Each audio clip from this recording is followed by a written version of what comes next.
Meet Dave. Dave needs a great dentist. You are a great dentist. This could be a match made in heaven. How does Dave find you, though?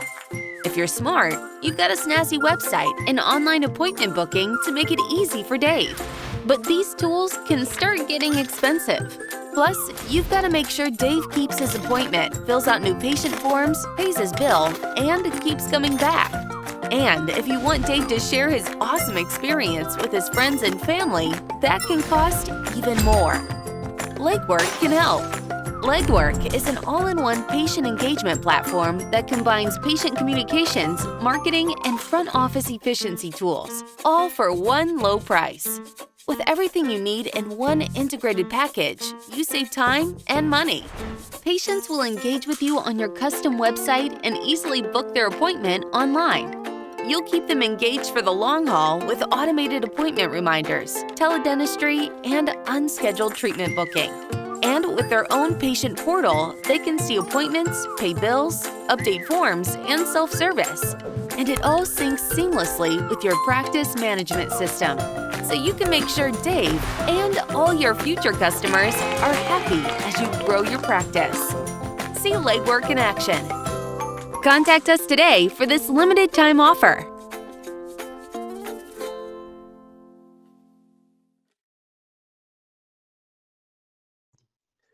Happy Saturday, everyone. Today is the last day of the Nifty Thrifty Dentist Virtual Summit.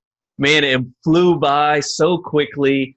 Hopefully you guys are enjoying all the amazing presentations, all the amazing speakers. Well, today we got some great speakers. We got some really good ones there. But before we talk about who the lineup is today, let's talk about the CE. So if you want CE for this particular day, just click that link up in the post and sign up for the CE.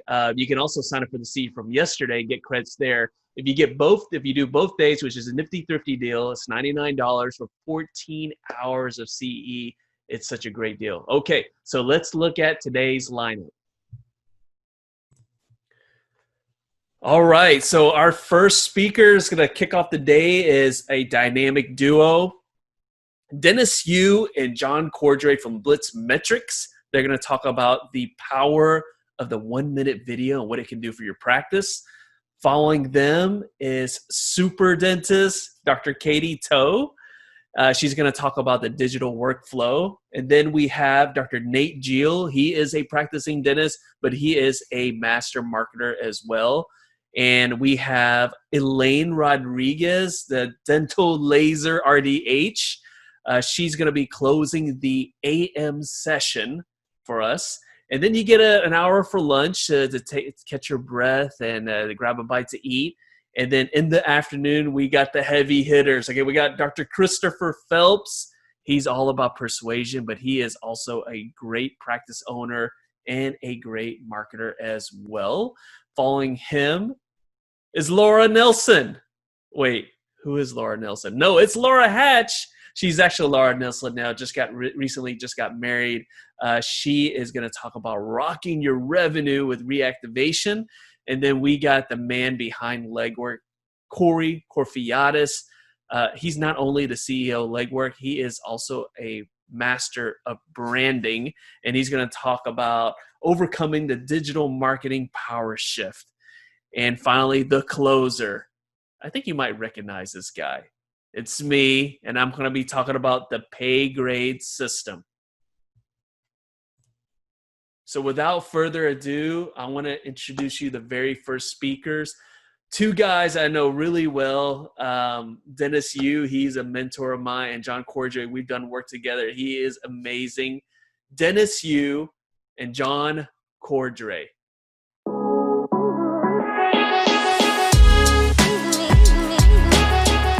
Dennis Yu is the founder of Blitz Metrics and the inventor of the 9 Triangles framework. He partners with schools to train young adults, and his mission is to provide education at no cost to students. Dennis's program centers around mentorship, helping students grow their expertise in digital marketing to drive leads and sales by managing ad campaigns. Some of the clients that his students have worked with have been the Golden State Warriors, Nike, and Rosetta Stone. Dennis is also an internationally recognized lecturer in Facebook marketing. He's spoken at over 730 times in 17 different countries spanning 5 continents. Some of the keynotes he has done has been with PubCon, Conversion Conference, and social media marketing world. Dennis has been featured in the Wall Street Journal, New York Times, LA Times, National Public Radio, TechCrunch, Fox News, CNN, CBS Evening News, and co-authored Facebook Nation, a textbook taught in over 700 colleges and universities.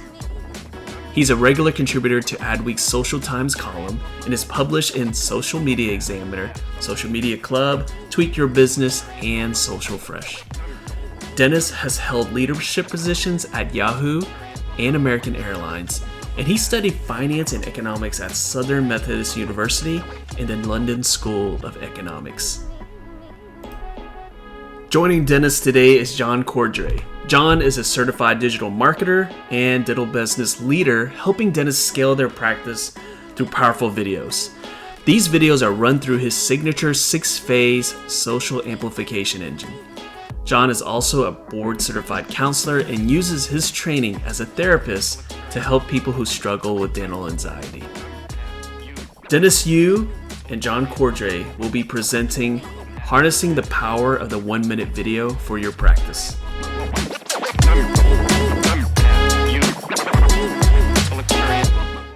Welcome to Virtual Summit 2020. Thank you, Glenn Vo, for allowing us to be able to share today on the 1-minute video.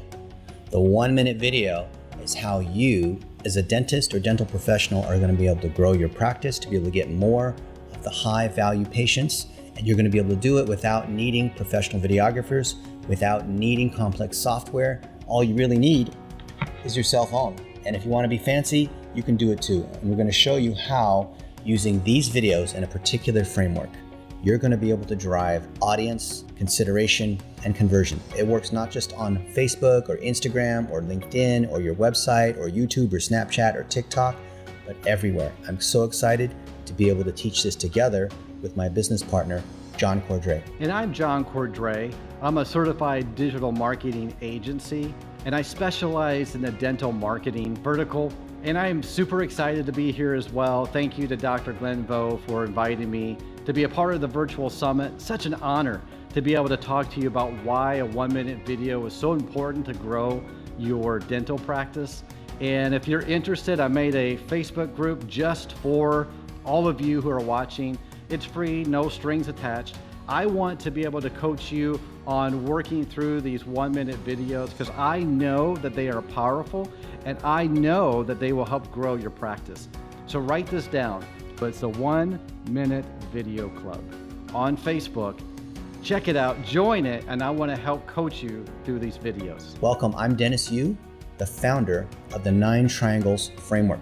I built the analytics at American Airlines back in 1997 and was one of the early employees at Yahoo 20 years ago and built the analytics at Yahoo. I'm very excited to share how we are able to together build 1-minute videos in a number of situations.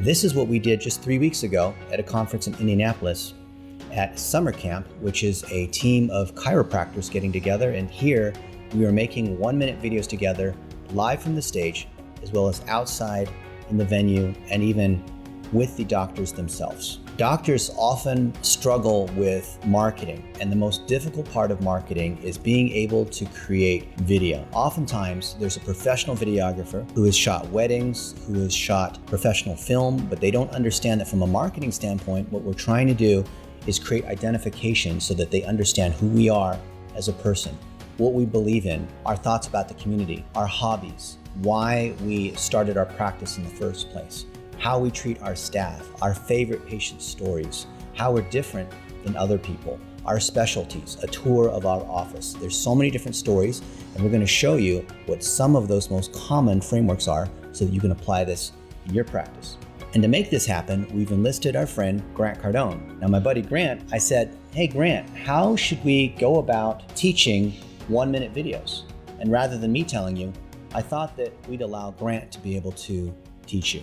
Hey guys, Dennis wanted me to send you this best 1-minute tip. Bro, you gotta be authentic, you gotta be transparent, you gotta get people's attention. I'm like, hey! That's one way to get their attention.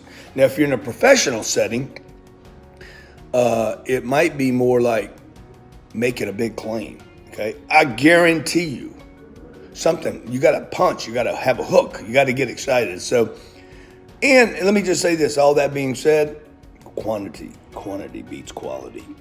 Don't kid yourself. You gotta get out there a lot, okay? Hey, you guys be great, 10X everything, thinking 10X levels, and that dude you're working with, Dennis Yu, he's a bad man. You see what I do? I keep getting your attention. He's a bad man. And that's my little girl right there. She a freak. And that used to be grapefruit on my plate. But he ate it. See what I'm doing? So what do you think? Notice how he made that video just with his cell phone, and it was simple. His daughter came in, gave us a moment of levity. It's being able to do lightweight things like that are actually going to drive patience, that will actually drive your awareness. You'll get people who will come up to you at the supermarket and say, hey, I saw you on Facebook, I saw you on YouTube, I saw your stuff on Twitter, and your staff will mention that as well. And it's when you show these kinds of moments that people really identify with you, and what you'll see is that people buy from people. Certainly there are a lot of other dentists, and the way that you're gonna stand out in your community is you're gonna show other businesses that you patronize in your community. You're gonna talk about how you care about your patients. You're gonna talk about what you do with your staff. Glenn is gonna show you, for example, how he uses his praise board, how he's highlighting customer stories. And I'll show you here, for example, we have hundreds of videos that we've made together with Glenn, highlighting his office so you feel like you're already part of the family. Check this out. You have Glenn here, and he's showing, for example, his praise board. Let's play part of this so that you can see. This card here is from the original Junkman. The original Junkman came into my practice because he had an abscess on his tooth. He was in a lot of pain. He had an infection. We were able to get the tooth out and save him from a lot of pain. Why is that important? Because whenever we're taking care of patients, people always focus on the whitening, on the veneers, on the cosmetic stuff. And what we do is we help change lives by providing good dentistry. We changed the Junkman's life, and that's why his card's up there. See how powerful that is? So simple. This is one of many, many stories that we can collect on a cell phone or film professionally, all the way down to how we're doing our marketing. Glenn's vision here, you can see. Here we're talking about the vision board. So we're giving them not just a tour of the office, not just testimonials from patients, but helping us really feel like we are with Glenn. And when you do that and you bridge that with a patient, they want to spend time with you. Here's an example where Glenn is showing his vision board. So one of our core values is family. We want to treat our patients like family. We want to treat our team members like family. And the vision boards in our practice is a big part of that. Vision boards will tell us what is important to our team members, what they want to, what their dreams are financially, what their dreams are for vacations, what their dreams are for their family. And so having that personal branding, dialing in with a personal brand, understanding what your core value is super important to growing your business. Your practice starts with your why, because your why helps drive the culture of everyone else who works on your team. Because when you are able to provide for the livelihoods and the families of the other people that work in your office and for your patients, now you are more than just you're creating an impact in the community. And what you happen to do, which is fix teeth or fix spines or help people buy homes, happens to be the method that you help people achieve their dreams. The stronger your personal brand and the bigger the impact you can make in the community, the more you're going to be seen as a leader, not because you are famous on Instagram, but because you are documenting and demonstrating how other people can have better lives and be able to achieve all the different things that they want to do. Think about all of the dreams and aspirations of the people that are on your team, to be able to pay off their credit card debt, to be able to eat healthy, to be able to graduate. You're doing this not for you, but because you have a bigger mission in your team. See, you're showing how you're not here to sell services. You actually have an obligation to be able to help heal people, to be able to give them better lives, to make them feel better about themselves instead of just fixing their smile or whatnot or taking away pain. And notice through these stories, even if you're not super professional, even if you're not great on camera, that's actually what causes people to identify with you. If you're too perfect, if you're too slick, then people say, that's an actor. And people aren't evaluating you because of how good you are speaking on camera. They want to get a sense of how well you really care. Here's one from our friend Perez Hilton, who's a celebrity blogger, and we asked him to speak about Glenvo. Hello there, you dentist. Yes, I am talking to you. It is Perez Hilton here in my bathroom where I keep my teeth nice, clean, and white, and of course, cavity free, which might surprise you because I was brushing my teeth and flossing incorrectly for years. Only in the last year did I get the order right. And what I did just now was I made you feel special, I teased you, and I threw it back to me. This video serves me because I am a master at what I do. And you can too. And you have already begun your journey to mastering being not just the best dentist, but also the best business person too. It takes a lot of work, smarts, and help. You've reached out for help. My friend Dennis Yu and his buddy Glenn Vo are going to tell you all of the trade secrets, things that you don't know, and things that are guaranteed to work. Isn't that cool? So it's one thing where we make videos. It's another thing where we get the endorsements of other people. And Perez Hilton, even though he's a celebrity blogger, a lot of people know who he is. And we're just having some fun too. We're not always completely serious. We want to reflect what your personality is. What are some of the things that you care about? Let's talk about the structure of how we put videos together. There's 3 stages in being able to build a relationship online, whether Facebook, YouTube, email, text messaging, and it's called the ACC funnel for awareness, consideration, and conversion. Some people call it why, how, what. Other people might call it story, service, and sales. Some people call it top, middle, bottom of the funnel. But you're gonna find on digital platforms, they're called exactly the same thing, of awareness to consideration to conversion. You might hear salespeople talk about it as know, like, and trust. And the way we think about this is that your top of the funnel in blue is what you care about. You tell a story about something that happened in your childhood.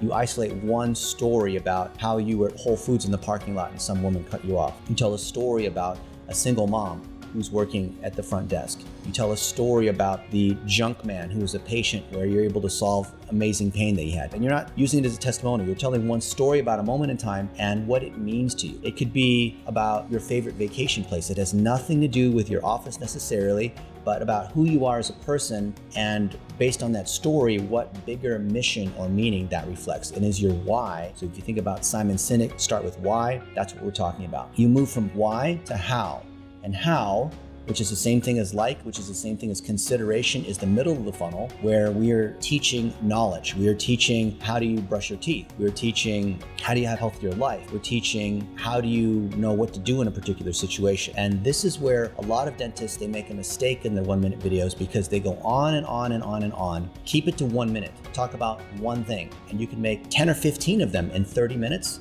And later cut them into 1-minute segments. They don't have to be perfect, but they do have to follow this structure where each of these things is 1 minute. Why 1 minute? Because that is what works best on Facebook. Anything that's under a minute also allows us to get into the Instagram placement as well. Instagram is owned by Facebook. And then finally on the bottom, conversion, this is when we sell. This is when we provide our special offer, teeth cleaning plus oral exam, or anything that you want to be able to mention about your office. We have a C-Rec machine. We're able to do painless dentistry because we do sedation. We specialize in pediatrics. What is it that you want to be able to tell so you can sell? Call me, right? I'm here. This is my cell phone number. This is when our office is open. These are the kinds of insurance that we accept. Anything you want to do to be able to sell, you earn the right to sell because you're going from why to how to what. And when you break these particular components of your funnel into 1-minute stories, you allow the algorithm, in particular Facebook, YouTube, Twitter, LinkedIn, the other networks do the same thing as well. They will sequence your funnel for you, and it's a powerful thing. Most dentists, they put up stock art. They have pictures of themselves smiling like a family portrait, and that's good, and you can still use that, but nothing's more powerful than being able to show your face and doing it on video. I challenge you, when you try this, even if you think that you're terrible on video, I'm horrible on video. I have a face made for video. I'm a search engine engineer that's making video because I realize that we have to practice what we preach. And among other dentists and chiropractors and naturopaths and other medical professionals, we have found that this model is the simplest and it's the most effective. You cannot have another spokesperson do this because it needs to be you, because it's your name on the practice. You are the doctor that they're coming to see. Now we take this funnel of 3 stages and we break it into a 3x3 grid. We call this why, how, and what. There's 9 videos, so we have 3 at each stages in the funnel. So you have 3 different stories that reflect your why. You have 3 different pieces of expertise where you're sharing your how and your what. You're selling 3 different ways, and people buy different ways. Maybe they buy because of your personal values. Maybe they buy because of a testimonial. They buy because they think that you're someone that's trustworthy. There's many ways that people buy. So there's many ways that we're going to tell our stories and make our 1-minute video. Maybe there's a 1-minute video that you do from your kitchen table and you talk about what you're doing with coronavirus to stay healthy and safe instead of getting fat and watching Netflix. Maybe the videos that resonate well are the ones where you give a behind-the-scenes tour of your practice to show how you're running a tight ship and how everyone in the office cares. You're going to find something that's going to resonate, and you're going to create more and more items around this. So your initial set of videos, which you can create an hour per month to get an initial 9 or 10 videos, sets the foundation for you to be able to test and be able to run this into Facebook, on your website, on YouTube, everywhere that's a digital network. You can use video, you can boost it using the $1 a day strategy and be able to drive more leads. You're going to find that this is something that you must do if you want to be successful and have measurable success in the world of digital marketing. So no matter whether you're doing it in-house or you have an agency, this 3x3 grid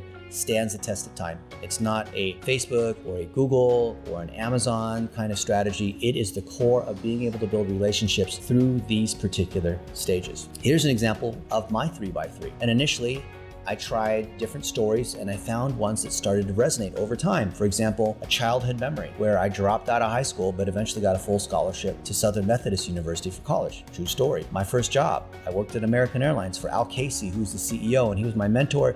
And he gave me my first job when I couldn't even get a job because I didn't know what to do. Or gratitude, things that I'm grateful for. You can make these videos all the time. They don't have to be some massive kind of story or realization. It could be that I was at Costco earlier today, true story, and I got 2 boxes of croissants. And I remember thinking, man, Costco's so good. You know those muffins, you get like 6 gigantic muffins for like $5 or something like that. It's amazing. And I was just grateful for the fact that I could go to Costco and buy anything that I wanted. I was grateful for the croissants that Costco has. Is that a huge story? No, but it shows a little bit of my personality. And think about those particular moments in your life all the time when you might just pull out your cell phone and be able to tell a story. In this case, lower in the funnel, I might go into how. So I talk about how do you build a website that ranks on Google? How do you use a camera to be able to film a setup like this? How do you optimize a PPC campaign to see where there's wasted money and where we're doing really well and need to put more money against winners, right? And then in the what, you're able to sell. You're selling your packages. So I'll sell you a package.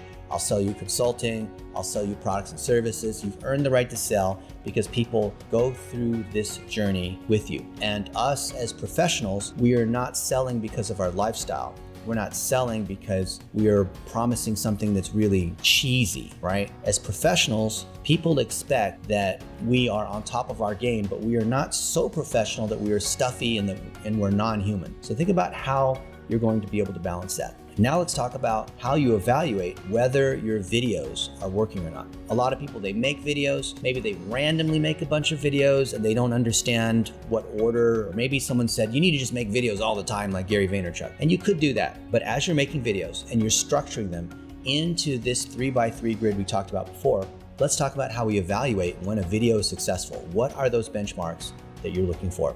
First, from the impression we're looking for, which is when you're showing on Facebook, we want to look for a 50% view through rate. A view through is if people stop for at least 3 seconds to watch your video. Most people, they're scrolling on Facebook and they go right past you. So there's so much content. If you were to take the Facebook feed and turn it into your fingers, people are walking 100 meters per day on their phones when they're on Facebook. Can you imagine how fast they're scrolling? They scroll 40% faster, by the way, on mobile than they do on desktop. So they're just whizzing right by. If you can capture their attention in the first 3 seconds because of a hook, something that's interesting, as opposed to having a bumper or as opposed to saying, I'm Dr. Glenn Vo. That's not interesting. You haven't earned the right to be able to say what it is that you offer or tell the story. Go immediately into that story. And that 50% view through rate is a measure of whether you capture their attention. If you're not capturing their attention, you're going to get penalized by Facebook. So if you find, hey, I'm not getting reach on Facebook, Facebook's forcing me to advertise and they're killing my organic reach, that's not true. It's because you're not getting that good view through rate. Then we want to see what happens from people viewing, which is 3 seconds, all the way down to say a 10-second view. 10-second view is staying for 10 seconds. On average, the numbers are 30% on Facebook. So almost a third of people who watch for 3 seconds will stay additionally to get to 10 seconds. Now what you want is 50% of those people who initially viewed your video to stay for another 10 seconds. So if you're doing it right, 25% of people who are scrolling past stop and watch for at least 10 seconds instead of the average being about 10%, right? So if you get a quarter of people, right, 50% times 50%, if you get a quarter of the people to be able to stop and watch for 10 seconds, that means you got their attention and you're doing a lot better than most people are doing on Facebook. You wanna know what the average watch time is on a Facebook video? Meaning how long does the average person, if they watch a video, spend watching that video? 6 seconds. So if you've got a video that's a minute long and you know the average is 6 seconds, what's the other 54 seconds? It almost doesn't even matter because they're already gone at about 6 seconds. However, if you're able to get people to stay because you're looking at how long they watch, you'll find that some of your videos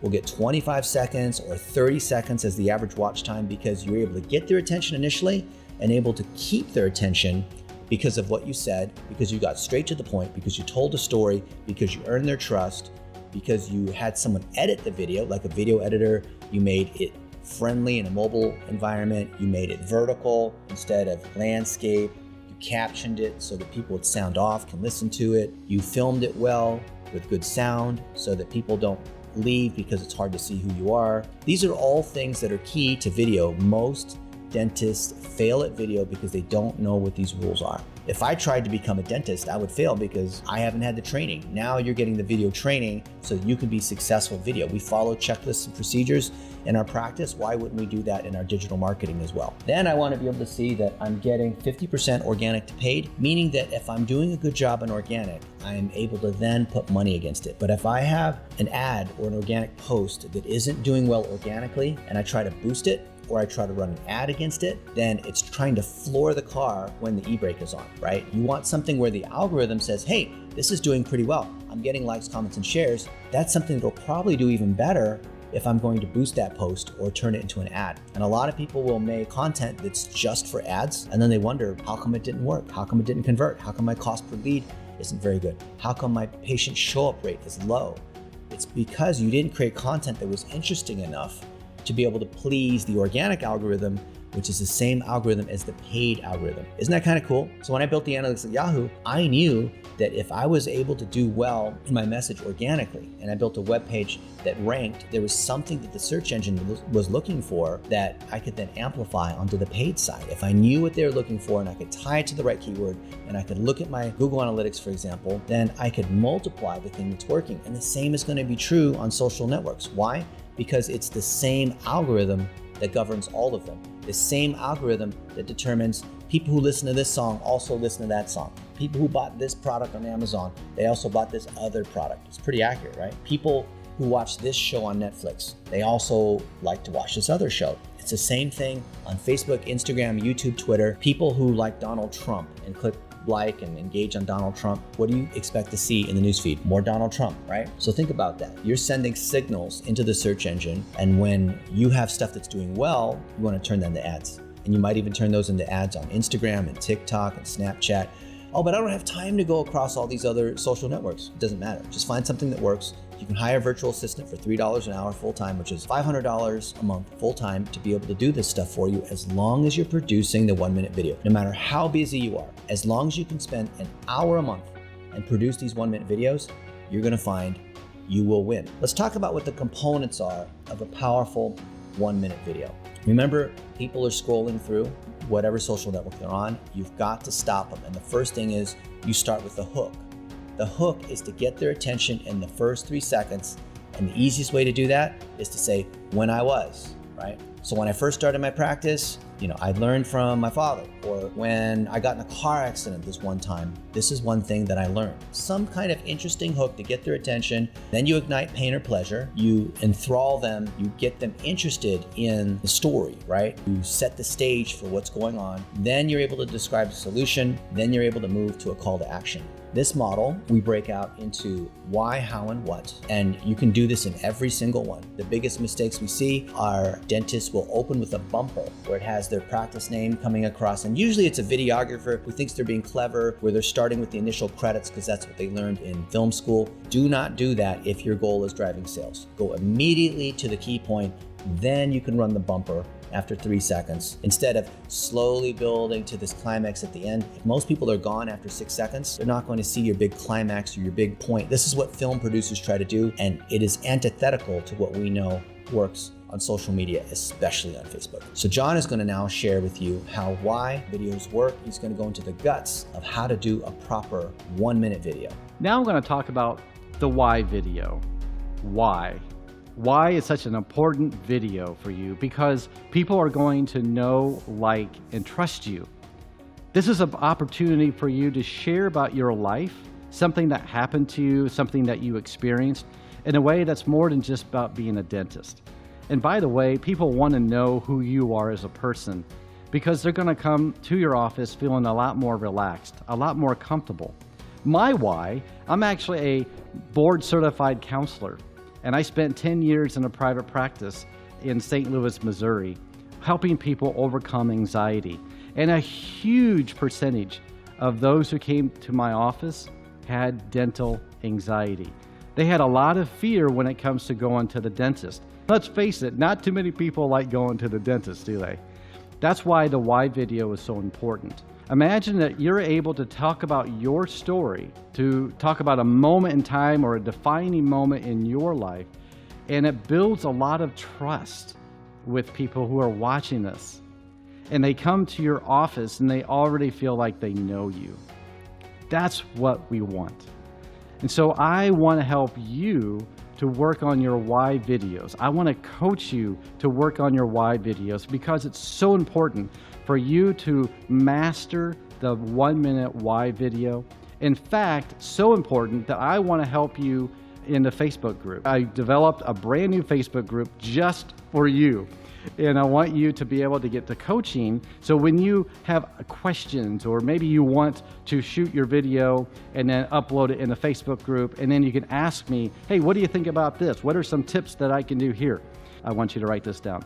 But it's the 1-minute video club. The 1-minute video club. I took a lot of time coming up with that name, but it's clear, right? So you go to Facebook, type in the 1-minute video club and join. And I want to be able to personally coach you on how to make your why video. So let's talk about what makes up a good why video. The components of a why video, there are actually 3 components. And these are very, very important for you to get. You don't want to make a 1-minute video without these components in your why video. The first one talks about when I was. So this is a moment in time. Something happened in your life that stood out to you for some reason. Maybe you were a little kid and maybe you had a grandpa who taught you how to fish. Or maybe when you were a teenager, somebody spoke to you. Or maybe your grandpa used to be a dentist. So when I was is a story, a moment in time. And because it's a 60-second video, you got to be really concise here. So when I was is 40 seconds long. I know it's not a lot, but if you get right to the point and you talk about that one moment, the key is one moment, not a bunch of them, one moment. For instance, when you were a child, your grandpa took you fishing and you learned how to fish for the first time. So stay on that one topic. The second component is I believe. I believe that. So this is a lesson that you learn about your story. What was it that you learned about that story? Maybe going back to that example of your grandpa taking you fishing for the first time, maybe it was I believe that spending time with your loved ones is so important. Or I believe that developing patience to go fishing is so important because now I have patience of how to be a parent. So your I believe that actually relates to the very first part of when I was. So you have the when I was, a moment in time, that's 40 seconds. Then you have I believe that, the lesson that you learned from the story, and that is 15 seconds. And then the third component is I am. This is a statement of who you are as a dentist, how people can find you and find your practice, but it's very, very quick. It's 5 seconds of your video. So you want to get right to who you are. So for instance, for me, it would go like something like this. And I'm John Cordray, and I help dentists work on their 1-minute videos through my 1-minute video club on Facebook. Something very similar to that, but you'll be talking about who you are and about your website or your phone number. Perhaps it's your Facebook page. So whatever it is that you want them to go to. And so you're not trying to sell anything here. You're not trying to convince them to do anything. All you're doing with the why video is to know, like, and trust. It's to share your story. And you want to have several of these videos that you're able to put on Facebook for $1 a day. And these are very impactful, very important, because when people see these videos within, let's say, a 5 to 10 minute radius of your practice, then they're gonna know you before they even walk into your practice. Imagine what it would be like for you to have these videos. Let's say you have a bunch of why 1-minute videos, and they're boosted on Facebook with a 5 to 10 mile radius of your office. And imagine every day your potential or future patients are seeing these videos. They're learning something new about you. They're starting to like you because you have a good personality. So they're watching you. And then imagine those future patients will come into your office, and they'll come into your office and say, hey, I know you. I saw you on Facebook. That's what you want. It's creating massive awareness and creating awareness that people understand you as a person, not just as a dentist, but as a person. People need to trust you as a person before they trust you as a dentist. And that's what a why 1-minute video is all about, and why it's so important for you to really work on these. Let me show you, just as an example, one of my why videos, and me listening for those 3 components: the when I was, I believe that, I am. And pay attention to this video and see if you can listen for those components. I got to the point where I didn't want to go to 6th grade anymore. When I was in the 6th grade, I got bullied nonstop. Kids would call me Beaver because my 2 front teeth stuck out and I had an overbite. And they would call me Beaver at recess, they would call me Beaver in the hallways. And it got to the point where I didn't want to go to 6th grade anymore. It was crazy. I was really upset. And then eventually my parents took me to the orthodontist to get my teeth fixed. And sure enough, after a while, I wore a retainer and it fixed my overbite. And the bullying stopped. I feel so much better. I was able to go to school knowing that I wouldn't get made fun of. So I believe that dentists, they offer so much more than just fixing teeth. They help people feel better about themselves too. And that's what I want to help dentists with. I'm John Cordray, and I help dentists drive more leads to their practice through my social amplification engine. Here's somebody I think you'll recognize. One of Dr. Glenn Vo's why videos. Again, listen for those 3 components. Do you remember what those 3 components are? So it's when I was, I believe that, I am. And see if you can listen to Dr. Vo and see if this is a 1-minute or less video.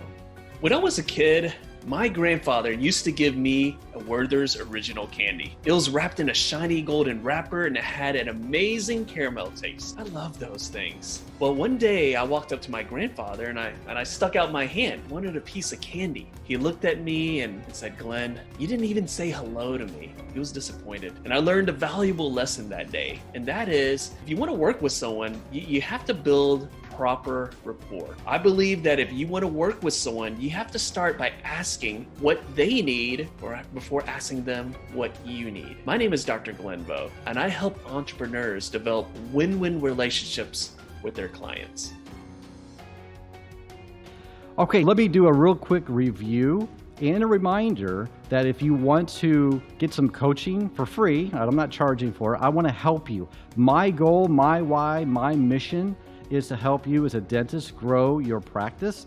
And you're going to grow your practice through these 1-minute videos. And I want to help you specifically with your why 1-minute videos. Dennis talked about the how and the what videos. I want to help you with that as well. But these are specific components. I really want you to drive home and take notes on this, because as you work on your 1-minute why videos, these are exactly what you need to do to help your videos really create that attention that you're wanting with these videos. So remember the very first component, when I was. So you don't want to waste any time. Don't talk about who you are. You want to go right into your story. Because if you talk about who you are, people don't really care about who you are yet. They will later. What they care about, what they'll resonate with, is your story. So go right into the story. When I was. You pick your story. Write down 3 or 4 moments in time of your life that you can talk about right here. So when I was. So maybe when I was 5 years old, when I was a teenager, when I got married, when my child was born. Those are things I want you to write down, because I want you to start formulating your why video. You can do this, and I want you to do them right away. Don't just watch this and forget about it. I want you to really work on it and go to my Facebook page and post the videos there, and I want to guide you and help you with your why videos, or your how videos, or your what videos. So remember, when I was, concise, get right to the point. Don't talk about who you are yet in this phase. The second one, I believe that. Remember, I believe that is the what you learned, the lesson that you learned from your when I was, that moment in time. So whatever you talked about in that moment in time, the when I was, this component, this phase of the why video, this is what you want to talk about, the lesson that relates. So whatever you talked about, so maybe it's when your first child was born. And then here you would say, I believe that being a dad for the first time is an amazing experience. And it's really made me to be a person that I never thought I would be, because now I have a child, and it's really impacted me. And I can take what I've learned as being a new father to becoming a dentist. And I want to take care of you and your kids, because I have kids of my own. Do you see how powerful that could be? To have that I believe what you've learned. And then lastly, I am. Okay, now's when you tell everybody who you are. Don't do it right at the beginning, but at the end. Now you say, I am your name as a dentist. Let's say, I'll just pick Dr. Vo. You can say, I am Dr. Glenn Vo, and I am a dentist at Dental Smiles Dentistry in Denton, Texas, and I can't wait to hear from you soon. Or you can say, I hope you give me a call, and you can put your business phone number right up on the screen. Or maybe your website. You talk about, and visit my website to learn more about me. Or you can say, go to my Facebook page, and you can find out more about my practice. So, but remember, it's very quick. You want to go very quick. Here it's 5 seconds. Let's real quick go back and review. So, how long is this first section here? When I was. How long is that? 40 seconds. I'm sure you got that. 40 seconds. The second part, I believe that. How long is that? 15 seconds. You're doing well. And then the very last component, I am. How long is that? 5 seconds. You don't have a lot of time, but to tell your story. And that's what a why video is all about. Remember, you want to create a lot of these why videos for people to know, like, and trust you. And again, one more time, I really want to encourage you to visit the Facebook page, the 1 Minute Video Club, and I want to help you and I want to coach you. No strings attached, no charge. It's my gift to you. Thank you so much, John. Now let's talk about some frameworks that you can use to be able to sell. We're going to talk about the XYZ framework. I help X achieve Y through Z. There's many ways that you can do that. X is who you're targeting, who you're talking to, who's your avatar, who's that community. Y is the result that you provide, not what you do.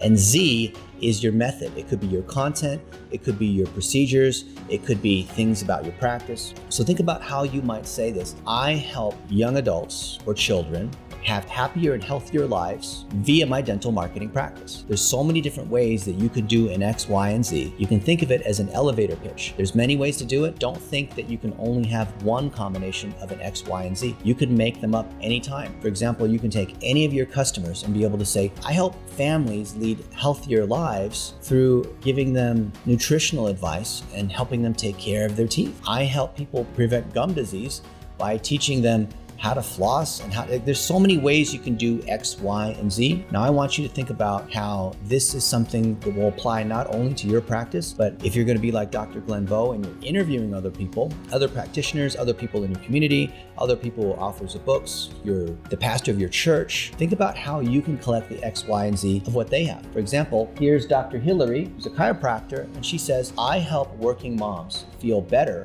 with chiropractic care so they can take care of others. Isn't that awesome?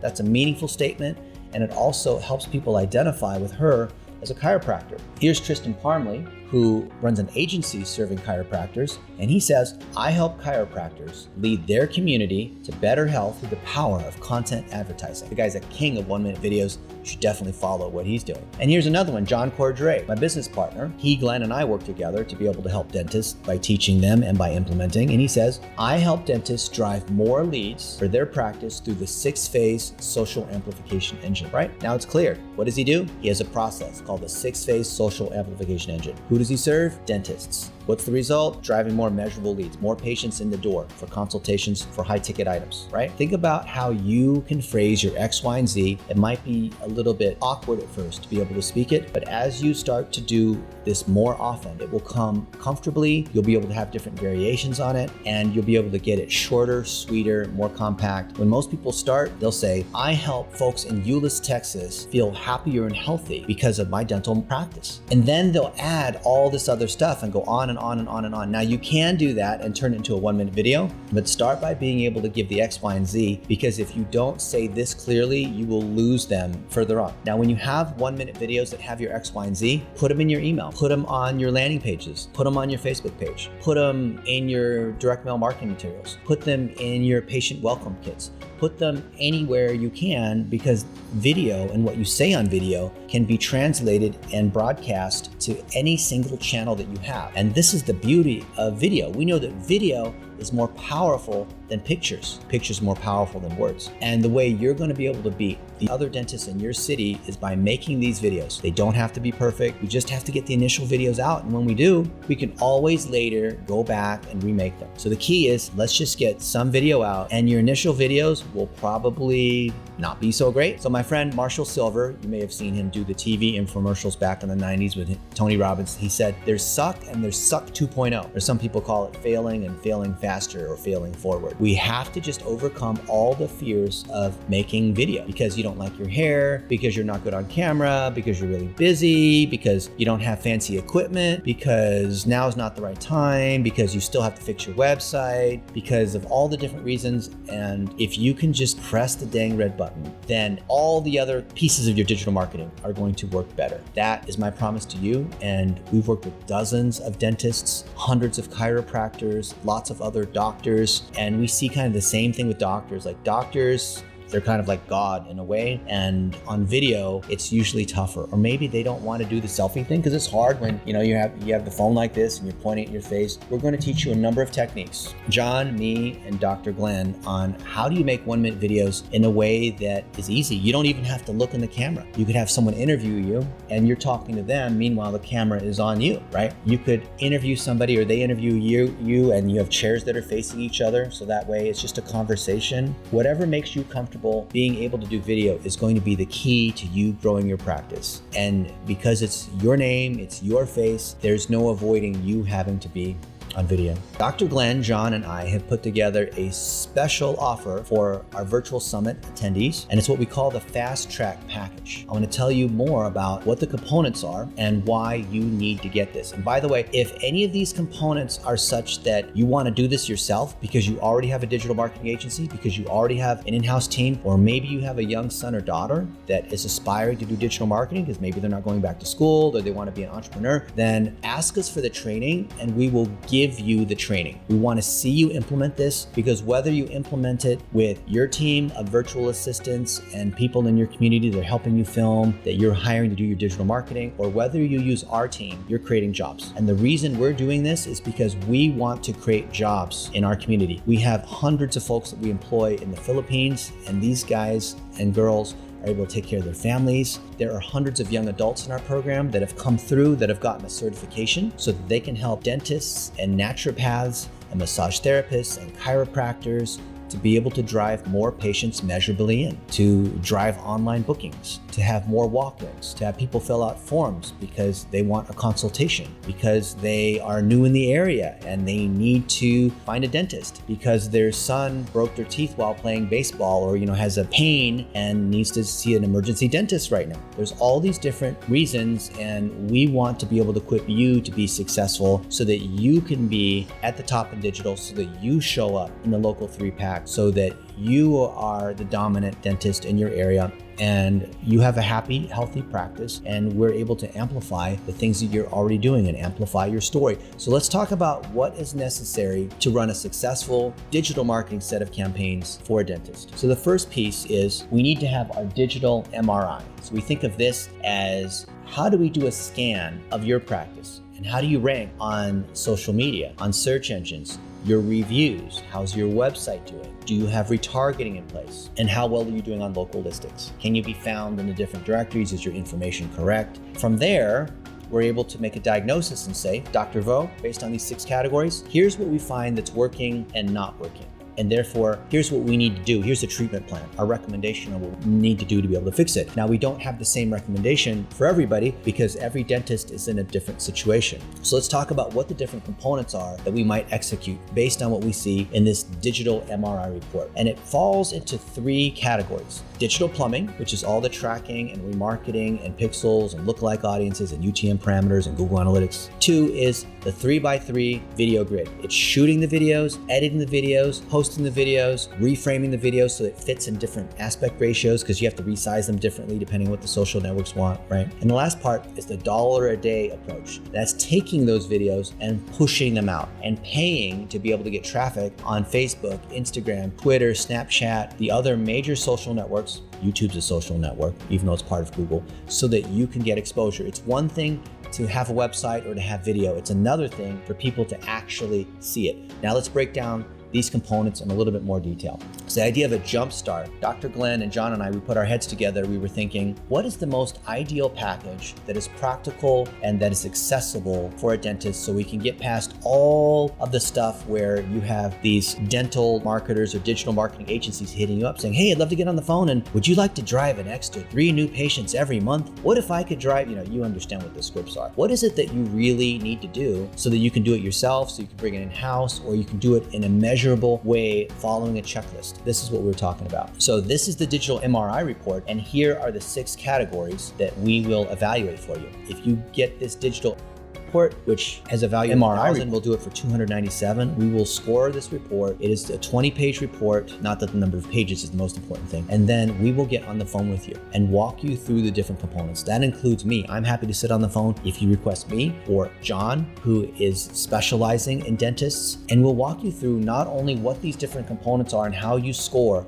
against other dentists overall, so it's a benchmark, what's wrong, but also what can you do, and we'll show you how you can fix it so it can be practical. This is something that we recommend that you run every year, kind of like an annual exam, like a physical checkup, to see how you're doing. You want to see how you're doing against competitors. You want to see if the average dentist in Texas has 38 reviews and you have 22 reviews, then isn't that nice to know how you benchmark? So think of the MRI report as benchmarking, looking for things that are obviously wrong. Maybe you have a negative review, queue, maybe your website loads slow, maybe it's something that you hadn't even thought of. We will spot that. We'll put it into a list. We will walk you through it, answer your questions, and we'll give you the training on how to fix it. And if you want us to fix it, we can fix it too. So that's the easiest thing we have is, hey, let's just take a look. Maybe you want to audit your existing agency and see, like, what are they really doing? Oh, I'm paying this other agency $500 a month to do SEO, but I don't really know, what they're doing, or they're spending $2,500 a month on ads. I'm not really sure, are the campaigns built properly? Is the targeting done well? I get a report from them every month, but I'm not really sure what the ROI is. And it'd be nice to have an expert come in and look at it and see how they're doing. Here's an example of a snapshot report and the different components. It's a letter grade. The grades are not arbitrarily assigned. It's based on a percentile of how you do against other dentists. And you can see, for example, here's how we're doing on the listings and other components. The next piece after the MRI, there's 3 pieces. One is digital plumbing. A lot of folks think, digital plumbing, what does that mean? Well, think of a house and the plumbing that you would have. Think of the pipes and the connectivity. If you didn't have plumbing, you just have water leak all over the place, and you have these leaks and you don't even know where they are. So we're going to make sure that you have all the components of your digital plumbing in place. Your Facebook, your website, your YouTube, all the other channels, your email, your Google Analytics, your retargeting set up properly. And it may be that your analytics isn't set up properly, so that you don't even know where your traffic's coming from. For example, most dentists, we look at their source medium report in Google Analytics and it shows direct none at greater than 10%. That means you don't even know where your traffic's coming from, or your site loads too slow, or you haven't built proper remarketing audiences, or you're not tying your email addresses to custom audiences that you can use to market on Twitter, Facebook, and Google. There's a lot of things that we can do in digital plumbing to make sure our measurement is done well, and it drives our ability to do remarketing, which is against our existing patient lists, or we can do reactivation campaigns for people that we've not seen in the last few months, right? Remarketing is key. If you don't have the digital analytics, you can't do the remarketing. And the third piece is you create lookalikes. So when we feed customer lists in a privacy safe way, because we understand there's HIPAA and privacy concerns, then we can feed data into Google and Facebook so they can optimize our ads for us. Isn't that really cool? That's a $3,250 value that we're offering for $1,000 here. Here's the process of digital plumbing to make sure that all of our analytics and our advertising and our tracking and our reporting, and we've seen Google Analytics and all this, our tag manager, all of it is working. We want our numbers in sync. We don't want to show different numbers between our Google Analytics and our Facebook ads, for example.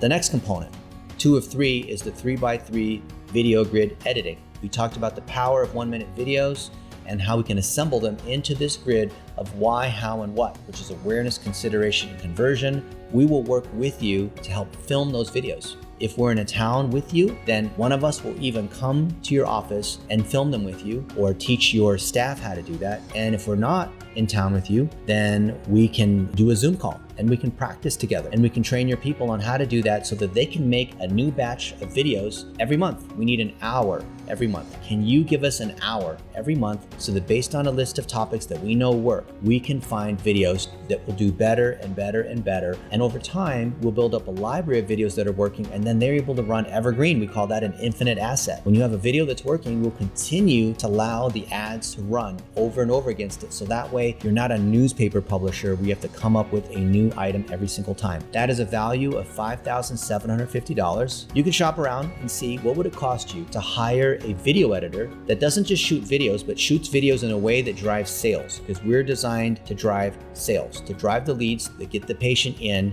You have the consultation, right? If it doesn't result in revenue, then what is the point of all this? So to be able to capture the video, to be able to organize the video, to edit the video, to distribute the video and resize the video so it works on all the different social networks, that's $1,000. So $1,000 for digital plumbing so far, $1,000 for collecting and editing the videos. And here's an example of how we're doing it in Frame.io. You saw the videos that we've been making with Dr. Glenn. You see these videos. We find that video creation and production and editing is actually the core of what we need to do from a digital agency perspective. I'm the last one who wanted to get involved in video, but we find that this is something that's absolutely necessary. We use Frame.io. Process is you record it on your phone, you give it to us in Google Drive, and we'll take it from there. Or you can upload it to Frame if you want to use some of the tools and maybe give us feedback along the way on different drafts. We would love to welcome your feedback and teach you along the way and show you of the templates that we like to use for dentists at different stages of the funnel. These are templates that you can use yourself. We have several dozen scripts that you can use. Just plug and play your information. Last, 3 of 3, last but not least, is $1 a day. The idea of $1 a day is we want to take any of these posts that we're testing and push it out there for $1 a day, meaning $7, which is 1 week. And when we find that a video is working, because it passes our standards of excellence, because of how long people stay to watch, because of if they come to the website and if they show that they're interested and it's driving good quality leads, we'll spend another $30 for 30 days. Or maybe we'll spend another $100 for a week, and we'll let that asset continue to run as it starts to accelerate. So we want to do lots and lots of these boosted posts that will make you a well-known name in your community based on the 3x3 grid. This process typically takes 30 to 60 days, depending on how good your videos are, how much back and forth we have. If you're not as good on camera, then we will work with you to make sure it gets done. And if it takes us 90 days, hopefully it doesn't, or maybe you're busy or you don't get around to it, but whatever it takes to get it done, we will make sure that you have videos that are working. We will coach you through it. We have done this hundreds of times with other doctors. We know that we can make it work for you. And it might be that one of the assistants is better at video, and then, hey, those are the videos that we amplify. Who knows? But we're gonna test and find out. And without testing with your videos, we're not really gonna know what's working. So here's how we go about boosting and testing and finding which ones are winners. When you edify other people in your community, when you have patients that give you great testimonials, we'll teach you how to collect great video testimonials from patients. These are all things that we want to be able to edit. We want to add to our marketing materials, that we want to be able to share and slice and distribute across multiple networks. We want to turn blog posts or create blog posts from these assets. So think about the power of putting all these items together. The digital MRI report, digital plumbing, getting your videos created and edited. Maybe it's something you've put off for a long time, you know you need to do. We'll help you get it done. We'll coach you through it. Last step, 3x3 video editing. We're offering this at a special price for our virtual summit at $2,997 for the entire package. That's a one-time thing. We will get it done. There's no extra costs on that. And then $2,500 per month so that we can continue to test and optimize and manage. We will meet. We will make sure that it's month to month, so you're not locked into a contract, and we will make sure that we're able to tune it, because things change on Google and Facebook and YouTube. And maybe you find that TikTok is working well because you have a younger audience, you want to be able to reach them. We're going to make sure that we are there to take care of you and do a great job. And that's why we partnered with Dr. Vo to offer this package to you guys. We're looking forward to working with you. I'm Dennis Yu, founder of the 9 Triangles Framework. And you've heard also from John Cordray, who's our dental practice leader. Thank you, Dr. Vo. Thank you, dentists. I'm looking forward to working with you guys.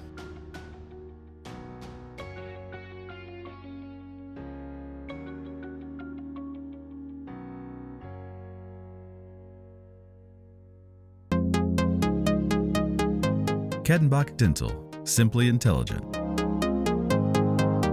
75 years Kettenbach.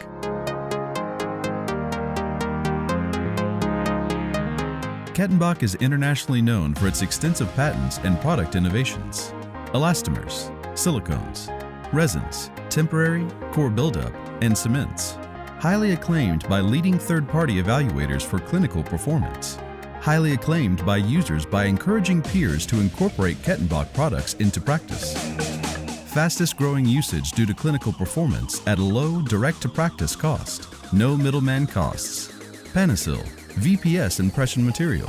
Identium, VSXE impression material. Futar, bite registration. Silganate, alternate alginate. Visalis temporary restorative. Visalis core. Visalis ChemCore. 2-in-1 core buildup, ADH cement. Airway metrics, for use in OAT.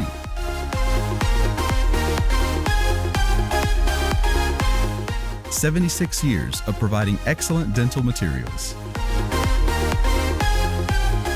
Improve clinic efficiency with affordable products.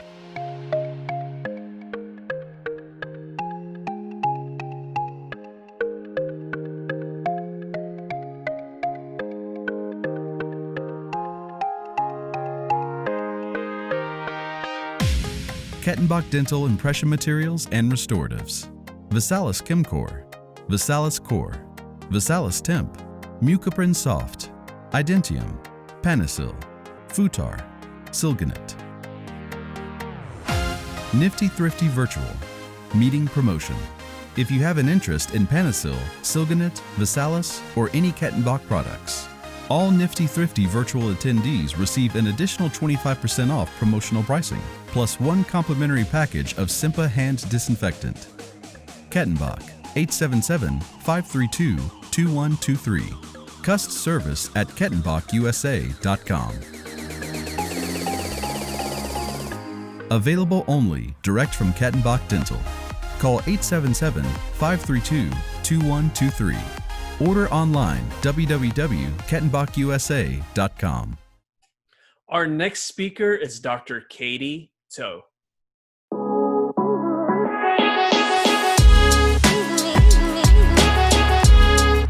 Dr. Katie Toe survived mercury toxicity, and she's proud to help others with a holistic approach to pain-free, non-invasive cosmetic dentistry for a beautiful and healthy smile, body and mind.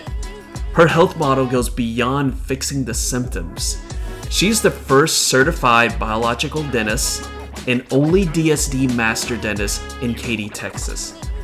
Being a CE junkie herself, Dr. Katie values continuing education, and she is the founder of KT Dental Seminars and KT Dental Coaching. Dentists and team members can learn more about holistic and cosmetic dentistry with live events, online classes, and personalized coaching experience. Her ultimate purpose is helping others to be the best version of themselves. Dr. Katie Toe will be presenting about clinical dentistry and how to incorporate that into a digital workflow. Her presentation is called Let It Flow.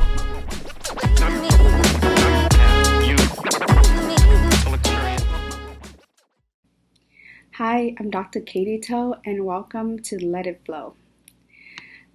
First and foremost, I would like to thank Dr. Glenville and Nifty Thrifty Dentist for your invite. It's truly my honor to share the screen and the stage with so many exceptional and passionate dental speakers in our profession.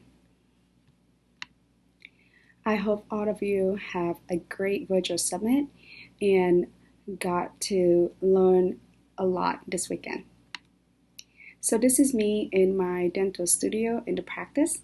I do use a lot of professional photos in these presentations, and it's all taken by me in my practice, and I hope you enjoy the photos and the videos. And before we go on to the presentation today, a little bit about myself. I graduated from UT Health Science Center in San Antonio, went on and achieved my fellowship with AGD, my mastership with IABDM, and this year I achieved my DSD master and certified DSD clinic with digital smile design. And it's a big honor to join many clinics in the world to this certification. But first and foremost, I am a wife and a working mom to a 4-year-old. His name is Bailey. My husband is also in dentistry. He's an orthodontist.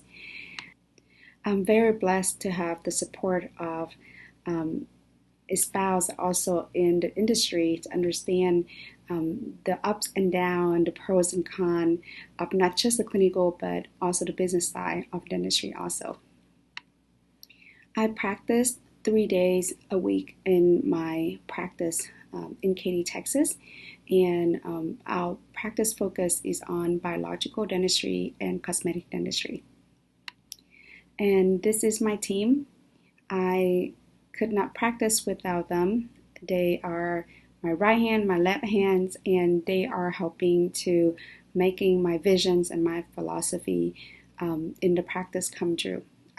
We taking a lot of CE together. We do a lot of team retreat, a lot of growing and learning, and I truly adore this team. And this is my practice, very feminine, very pink, but I love to be able to express that in the practice. So don't be afraid if you want to express your personality, your color favor. It is your branding. So I hope that you enjoy these pictures. Besides practicing clinically 3 days a week, I do have passion of sharing my knowledge and my expertise with others. Therefore, Katie Dental Seminars was founded in 2019. We are holding a lot of live classes, lecture, and especially hands-on classes where dentists all over the country, we actually have dentists from Canada, came and learned with us. These are one of the pictures of our class just right in January to 2020. And now we are having future day for courses in 2021. And for the presentations today, I would love to share about the topic is called Let It Flow. So when Glenn called me and asked, Katie, can you share about cosmetic dentistry in your practice? I immediately think about flowable composite for a few reasons. It's a huge practice builder in my practice, but it's also something that patient can afford, it's efficient.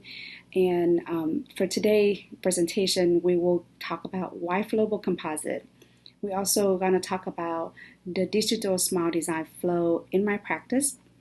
And we have a case to review from start to finish so we can see all the steps, the flow, and also the result.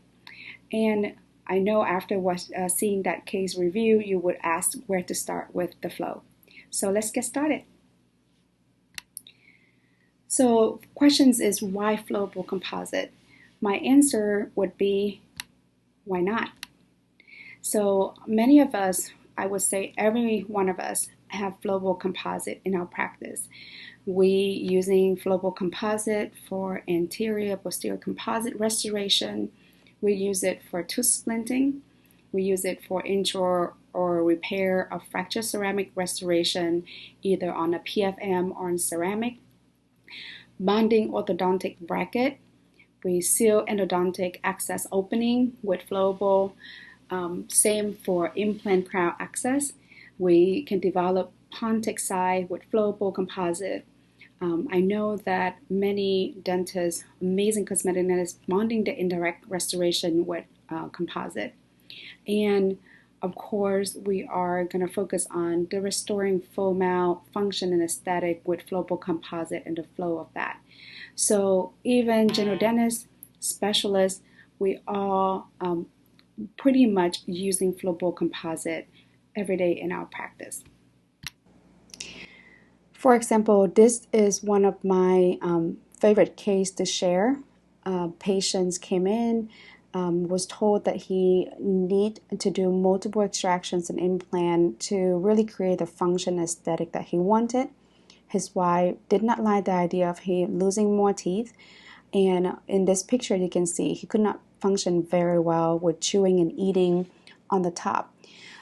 So we follow our digital smile design. We give him back the function, aesthetic, and also the longevity of his teeth without grinding his teeth down by using flowable composite. And in this case, the patient did not want to do orthodontic treatment. She doesn't like the shapes of her teeth. You can see that she's missing lateral incisor. And with flowable composite, we not only be able to give the patient the ideal smile that she wanted, but absolutely much better functions also. And patient could not be happier. She actually did this for her 60th birthday. And in this case, patient came to me 3 weeks before the wedding, and she already came to 2 other dentists for consultations, and many of them asking her to do multiple veneers or crown, and she doesn't like the idea of grinding her teeth down or losing her enamel. So found me on Instagram, and she's came in, and we be able to deliver a 4-unit flowable composite and she's looked gorgeous on her wedding in Colorado 3 weeks later. So these are not only natural, minimal invasive, but super efficient smile transformations that we're doing every day in our practice. And I would love to share with you the flow of how we're doing that predictable and also very profitable. So let's dive right in with the digital smile design flow in my practice. So this is the flow for digital smile design. We call it DSD. And we start with initial record, always.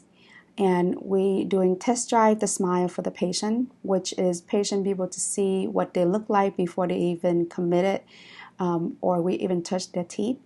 Then we start a treatment and we make sure we verify and protect the teeth and their investment. So let's dive right in with the initial record.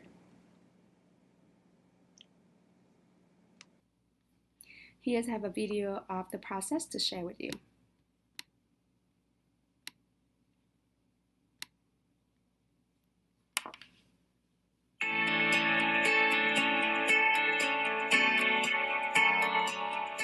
Let's talk about the initial record appointment.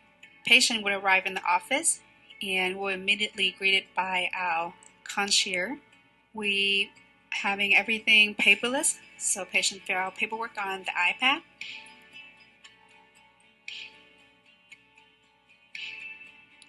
Then she'll be taken back with the smile coordinator, and this is where the intraoral scan, or you don't have the scanner, you can use the PVS impressions and start taking record.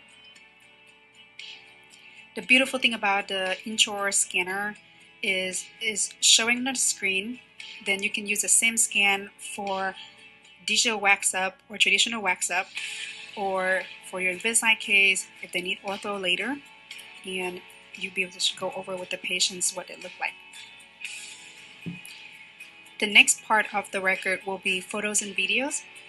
I'm taking a frontal photos, both at rest and smile. Profile picture, both at rest and smile. And also a 12 o'clock pictures to see the lip relations of the incisor edge. And of course, one video is one patient talking, smiling, so we can truly see the lip movements and everything natural about that smile. Download is available. So that's how the flow of our initial record appointment for the patients, and you notice it's very fun, it's very simple, it's painless, and the good things about this now is we have trained our team, every clinical team members and the Smile Conscious members how to take these records.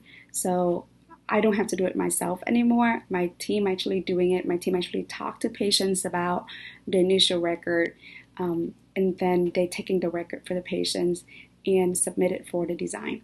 So this is a summary of the DSD protocol. It's a 5 photos, the frontal of smile at rest photos, the profile smile at rest, and then the 12 o'clock photos, and the intraoral scanner, STL file or your PVS impressions, and your lab can making the STL out of it, and then a video of a patient smiling naturally, so you have that natural smile. Once you submit all these photos and video and STL file to Digital Smile Design Planning Center, which is located in Madrid, Spain, then in about 2 weeks you get a presentation back with all the file, and the next step would be patient come in for a test drive the smile. Test drive the smile could be one of the most emotional and rewarding appointment for both you and the patient, and here's why.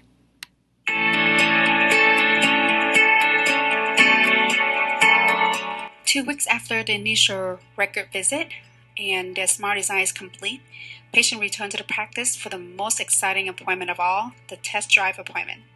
Now, before I take the patient to the operatory, I take 5 pictures again and videos, just like the initial record appointment, because I want them to have the same shirt of that day, same hair, same makeup. So the only thing they see different will be the smile. In the operatory, I already have the putty pre-make from the design. Using the temporary material and line that up. Try not to incorporate any bubbles in there. So don't lift your tips up. Just take your time and fill up that putty and immediately go to the mouth. Set the timer for 2 minutes and remove it. With the special trimming of the putty, you notice that when we're removing it, it's very clean on the facial. And all you need to do is just cleaning the palatal. Make sure the patient is comfortable before send them to the studio for the after pictures. In order for making the test drive looks really real in the photos and in person, I prefer to apply some composite and porcelain glaze on it and light cure it. And that way it appears very natural in person and in pictures. Patient go back to the studio, taking those 5 pictures and videos and a bunch of portrait fun pictures. And I'll Smart Corner put that into a presentation, and patient got to see the whole storyline from the start to finish. How they're going to look like if they follow with all the treatment recommendation. And of course they love it, and we get a yes from patient to move forward. The test drive appointment is also where you seal the deal. Patient doesn't really want to know how many teeth, how many units. They really want to see what they look like if they follow the treatment recommendations or the smile design that you had for them. So it's all about emotional dentistry. People not going to a car dealership and buying different power engines or, material. They actually go in so they can test drive the car, have a feel for it, and make a decision if that's the car they want. It's the same thing for a patient that's looking for a smile transformation. They have no idea what shade, what shape, what they're going to look like, and having this preview and be able to deliver the design in the final would be a peace of mind for patient, knowing there's no surprise. They are part of this design process. Anything they're not liking at the test drive visit, we can change or modify it. So to me, this is where our yes and acceptance rate for treatment plans is extremely high because patients, first of all, know the difference between our practice and another cosmetic practice. They also have an assurance that their investment is worth every penny. Once the patients say yes to the treatment, we schedule. And most of my affordable case, we schedule the patients and patient finish the same day. And after that, we just post-op check and visit. So for a flow time, we usually select and test out the correct shade as soon as the patients get there for the treatment day. Then we clean and disinfect the tooth surfaces. We etch the tooth, put on bonding, then flow the composite, and then we trim and polish. So very simple process that you've been already doing in your practice with composite when you're doing a restoration in posterior anterior. And I do have a video of the bonding so you have an idea how's that done in the mouth. So in here, we are bonding number 8.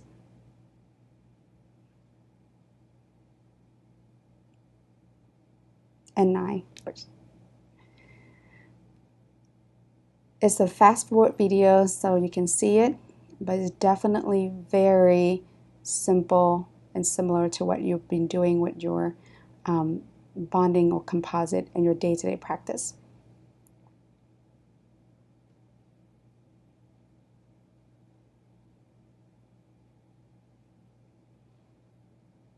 Again, isolation, etch, rinse, bonding, light cure, and flow. Trimming,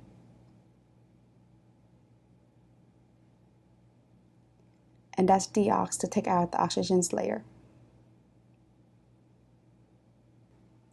So when you complete the treatment, patients get to go home with that same beautiful smile the same day, and that's really exciting for them. Since if you are doing this in porcelain veneers or porcelain crown, patient go home with a temporary material for a few weeks and then come back, and you have to start the process of numbing or taking off the temporary, try in the porcelain, then patient be able to go home with it. So patient always excited about the treatment day, even though it's a longer appointment day, but they got to go home with their final smile. We always want to verify that the smile design that we have for the patients and the treatments are exactly the same. And we make sure that they have their protections for the investment, which is, in most cases, you see wear or an ideal occlusion, which means that they have a lot of damaging to their teeth and their enamel. So if you don't protect what they already destroy, we say what God gave them, then what you give them will not last either. So always protect their investment and really put that responsibility on the patient. So in our practice, we do occlusion check with the tech scan machine. We also provide the occlusal guards that included in every single treatment, and let the patient know that as a part of our dental warranty for the treatment, they are responsible for taking care of the bonding with the guard and bring it in for their recare visit. We do have a recare schedule for all these cases in our practice, as usually a week post-op visit, a month, and then 6 months, and then a year.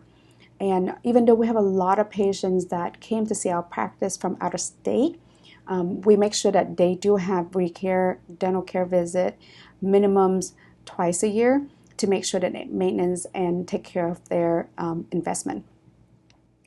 So now you've seen the digital smile design flow in my practice with the flowable composite.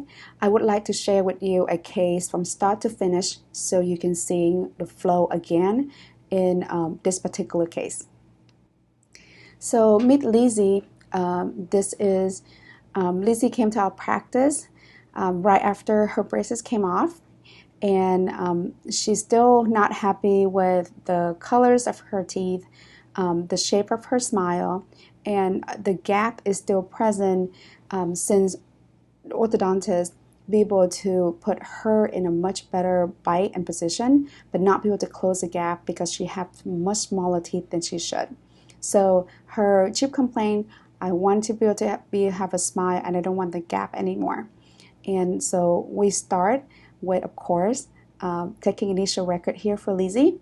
And you can see that the 4 pictures, 2 in the frontal and 2 in the profile. And here's Lizzie with her 12 o'clock to be able to see the position of her lip lines and her incisal edge. And of course, we have intraoral scanner. We have both trios and iTero in our practice. And we scan every patient for their initial record. Here is a close-up picture so you can see the current conditions, or when Lizzie came in to see me for the cosmetic consultation. You can see the color, you can see the gap, and you can also see that since it's not symmetrical, people that notice her gummy smile or notice that one tooth on the left and the right are not the same length or smaller and different from each other. This is Lizzie model in separate or also in occlusion. So we have an idea of what Lizzie is looking right now. So when we submit the photos, video, and STL file to the Digital Planning Center in Madrid, we get back presentations with a lot of information. And these informations are extremely helpful in the treatment plan process. So in this picture, you can see that we're using, on the left is the model, and also on the right is actually Lizzie photos. It had to line up with her pictures, so we're knowing that this is pretty much our Facebook. We don't use Facebook physically in our practice anymore because we're using photos and videos and 3D models as our guideline for our face bow to make sure that incisor edge is parallel to the horizon and the midline is straight in the right on the middle of the face.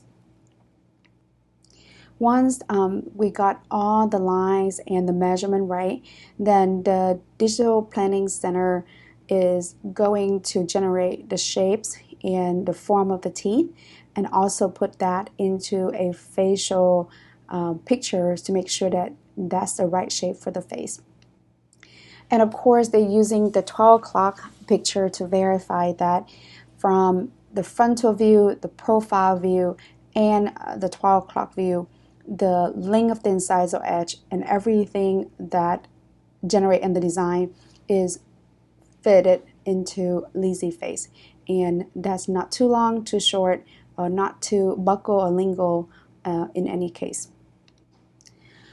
Once I got the presentations back from the design center, I also get all the STL file from them, be able to print them in 3D, and then making a silicone key index to be able to show the patient the test drive.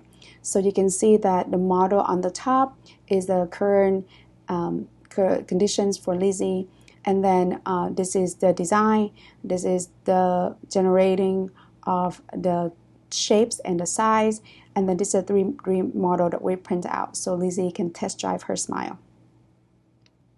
You can see in here that we want to quality control at every single step of the design process, from the 2D design to a 3D and to the printed model and to the test drive.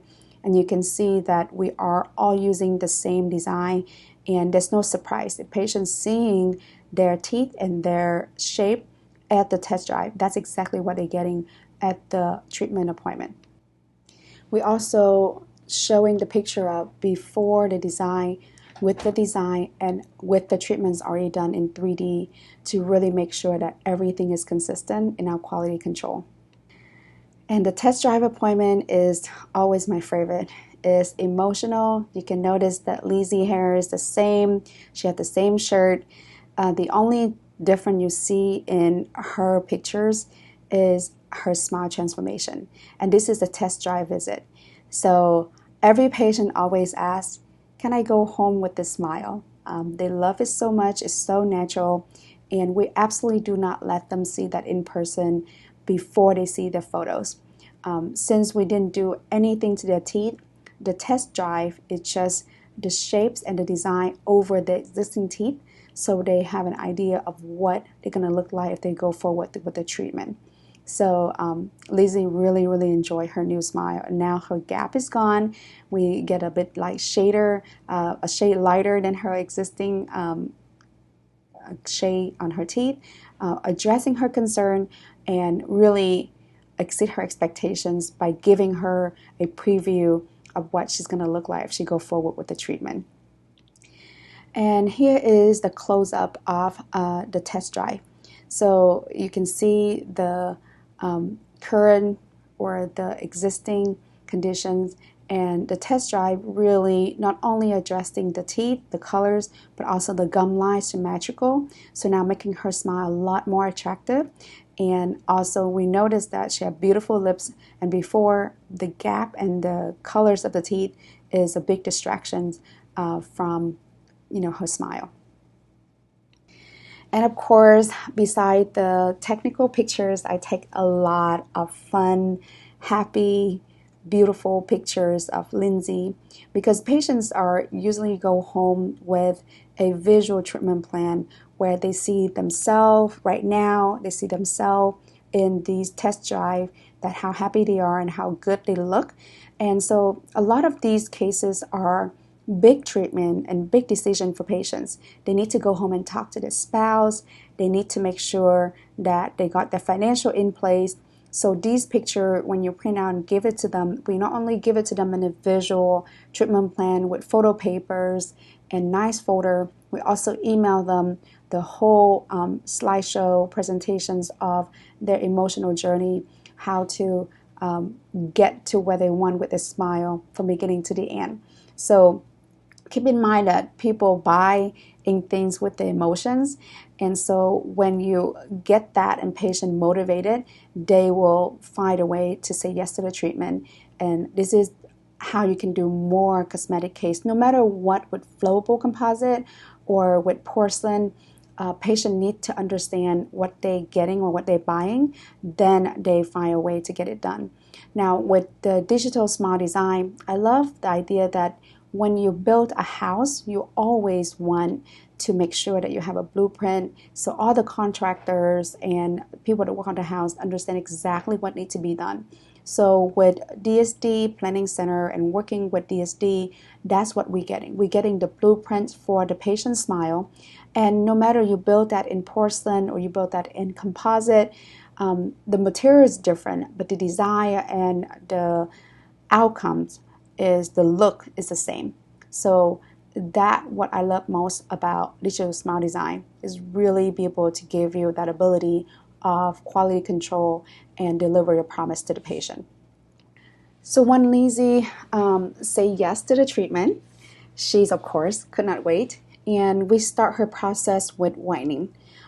This is the majority of all cases. People always want whiter teeth, plus you want to make sure you're bonding matching with the colors of the teeth that they want. So for Lizzie, we did cord whitening, and she did wonderful. She had great result with it. Super happy to follow instructions. And 2 weeks before the bonding, she stopped the whitening at home, and she's ready for the bonding procedure. So in Lizzie's case, we noticed that she does need gingivaloplasty. On the design, this is what I love. My periodontists love this. My orthodontists love this. When you having this detail, you know exactly how long that you need to extend the central, the lateral, how much gum that you need to get that symmetrical that you see on the test drive. So I'm using this as a guideline for me. So in this case with Lizzie, we'll be able to do gingivaloplasty with laser and know exactly where we need to go in, which is number 8, number 9, and number 11. And this is what Lizzie looked like with gingivaloplasty with laser on the same day. The laser is amazing for this procedure. There's no bleeding.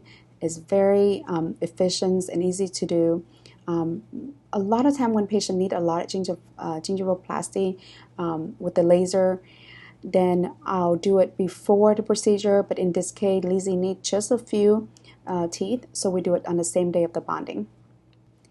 Here's the picture of the bonding. In this case, I do a bit more advanced, which is we are injecting more teeth at the one time versus one teeth at a time. But this is something that DSD understand and support you, so you can ask for the model that have alternated design, so you can really speed up your process. I don't recommend doing this if you are doing your first case. Make sure that you understand the bonding process and the flow before attempt to do multiple teeth in one flow.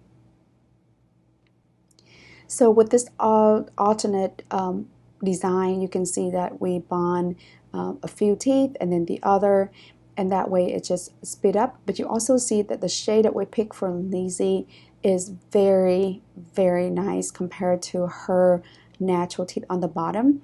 The key thing is we want Lizzie to be able to smile confidently and not knowing that people not knowing she's having dentistry done in her teeth. And then we isolate the rest, and then voila, that's Lizzie after her flowable bonding is done. And we're taking picture for Lizzie so she can see.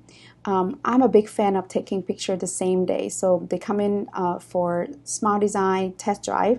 We taking picture the same day before and after the test drive. They come in for bonding. I do the same thing because I really want patient to see the difference is not the makeup or the hair, is the smile that make them a confident, happy person. And in this case, you can see that she smiled with all her eyes for sure. As I mentioned before, having a studio in the practice is a huge advantage. I'll be able to capture a lot of fun picture. I have patients asking me to take their headshot picture for LinkedIn profile and their Facebook profile. I'll be happy to do that. It's not only fun for me, but it's also a practice builder for my practice. When patients come in for a tour and they realize we have a photo studio, it's definitely give them a assurance that they're in the right place for the cosmetic procedure. Remember, we're talking about step 1 is initial record, step 2 is the digital smile design DSD flow, step 3 is the treatment, and step 4 is verification, and this is exactly what I'm talking about. So you have picture of Lizzie initial, you have picture of Lizzie in 3D planning, have a picture of Lizzie on motivational test drive pictures, and the final. So you can see that it's very consistent, it's predictable. Patient get exactly what they see at the test drive, and you know exactly what to deliver for patient also. So this is the reason why the DSD flow is the way to go for me, especially with the flowable composite.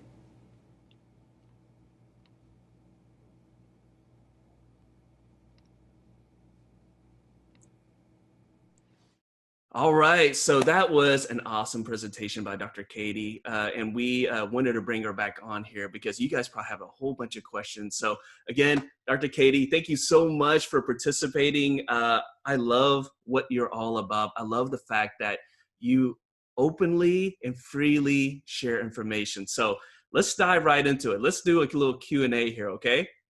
Thank you, Glenn. My pleasure. All right. So the first thing that everyone's probably going to be thinking about is, how am I going to implement this, right? I'm not a super dentist like Dr. Katie Toe, okay? Maybe I don't have the knowledge. Maybe I don't have the confidence. Let's start with, the baby steps, the first steps. How can people kind of implement what you talked about in this presentation in their practice? Absolutely, Glenn. First of all, thank you so much for having me. I really appreciate you bringing all amazing speakers to this virtual summit this weekend. And I can tell you that implementation is everyone's struggle. We all taking CE. A lot of us are CE junkie, right? Yeah. Going CE almost every weekend and learn things new. And then we go back into practice super excited. And then our team don't get it. So definitely to me, number one thing is share what you learn with your team. So every time I go back from a CE, I sit down with my team for a couple hours and say, guys, this is what I learned last weekend. And this is my action plan. This is what we're going to implement, and here's why. And I listened to the team and I said, yes, you can disagree, but let's commit it 100% and then see where we go from here. We always can go back and make some changes to fit our practice. But my team pretty much either go to CE with me or they come back, or I come back from a trip and share with them. So same thing when you're learning from all the speakers this weekend, there's a lot of things you implement. So make sure that pick out the one that you implement first and share with your team. Sit them down in the meeting or in the morning huddle and tell them, this is what we're gonna do. This is what I learned and why. So I wanna kind of hit on that topic there because we've done courses together. We were in a mastermind together, and I was always impressed because I would bring some of my team leads, and you bring your whole team, you bring the whole group there, and it actually motivated me because I saw how engaged they were. So for those who whether they take courses with you, Katie, or if they take courses anywhere else, do you feel like that is an important part to include your team in the actual training so that when you come back, they already heard it one time? How do you feel about that? And do you feel like that's the best way to really implement in the practice? Yes, and I believe that every dentist have a different leadership style. But for me, in building the team, create that loyalty and create that low turnover where you invest so much in your team, the more you invest in them, the more likely they could not work anywhere else. You provide such a great environment. So when we bring the team, we talk about, the expenses, the investment, but we could not afford not to invest in the team. Because all the great idea that you want to implement, for example, on this presentation, I talk about flowable composite and DSD, where you cannot do it yourself. So now my teams are on board, they are trained, they talk to patients about it. They talk to patients about a procedure before I even come in the room for the exam. They talk to patient about, this is how much it is for the design. Patient already say yes. I come in, they said the patient want the design. I don't have to talk to them about it. So to me, that's paid off for your investment, and it's create a sense of consistency in your practice and the trust, where everyone believe in that procedure and that implementations, and patient can feel that. So you gain way much more than the initial investment put in to take the team to training with you. Yeah, and I always tell people, obviously the group is Nifty Thrifty Dentists, and I tell people it's not about being really cheap in your practice, right? It's about spending money on things that matter most, right? And so if you're going to put a lot of money into learning certain procedures, right? Let's say you're going through, like, for example, you're a big fan of the Clinical Mastery series. I've gone through that as well. And you're investing time, you're investing money, right? And you're learning all these great things. And it actually costs you more money if you don't come back and you don't implement it. You learn all this thing and you get the nice binder, and then you stick a binder. Luckily for me, these binders back here, I actually have opened multiple times, and I shared it with my team. But most people, Katie, when they come back, they learn something, they get excited, and then they try to explain to the team, they don't understand, and then they stick the binder on the bookshelf and they never open it again. They never open it again. So I love what you share right there. Now, we're going to go into something here. Obviously, in the intro, when you guys watch, you guys know that Katie is very passionate about holistic and biological dentistry, right? She has an amazing story there that we briefly touched on. But now, you look at, she's a DSD master dentist. Not too many people. I went through that course, Christian Coachman. It's amazing. Yeah. She does a lot of high-end cosmetic dentistry. Guys, if you want to see her work, just go like her office Facebook page. She's got some amazing pictures. She's like amazing in photography too. So you're probably thinking, wait a minute. I'm thinking biologic dentists, holistic dentists, they're like way over here. Like they were way over here. And she's got this cosmetic, and now she's putting this together. It's almost like it almost contradicts, but it actually flows together really well. So Katie, let's talk about that. Let's talk about how you have made cosmetic dentistry and holistic and biologic dentistry work together to give patients a type of dentistry that can really not only fix their oral health, but their overall health care. So let's talk about that. Absolutely. It's not only my passion, but it's actually my survival. Yeah. Since I got the diagnosis of mercury toxicity, my doctors actually gave me the choice, either quit dentistry because it's so toxic to your body, or you're going to practice it safely.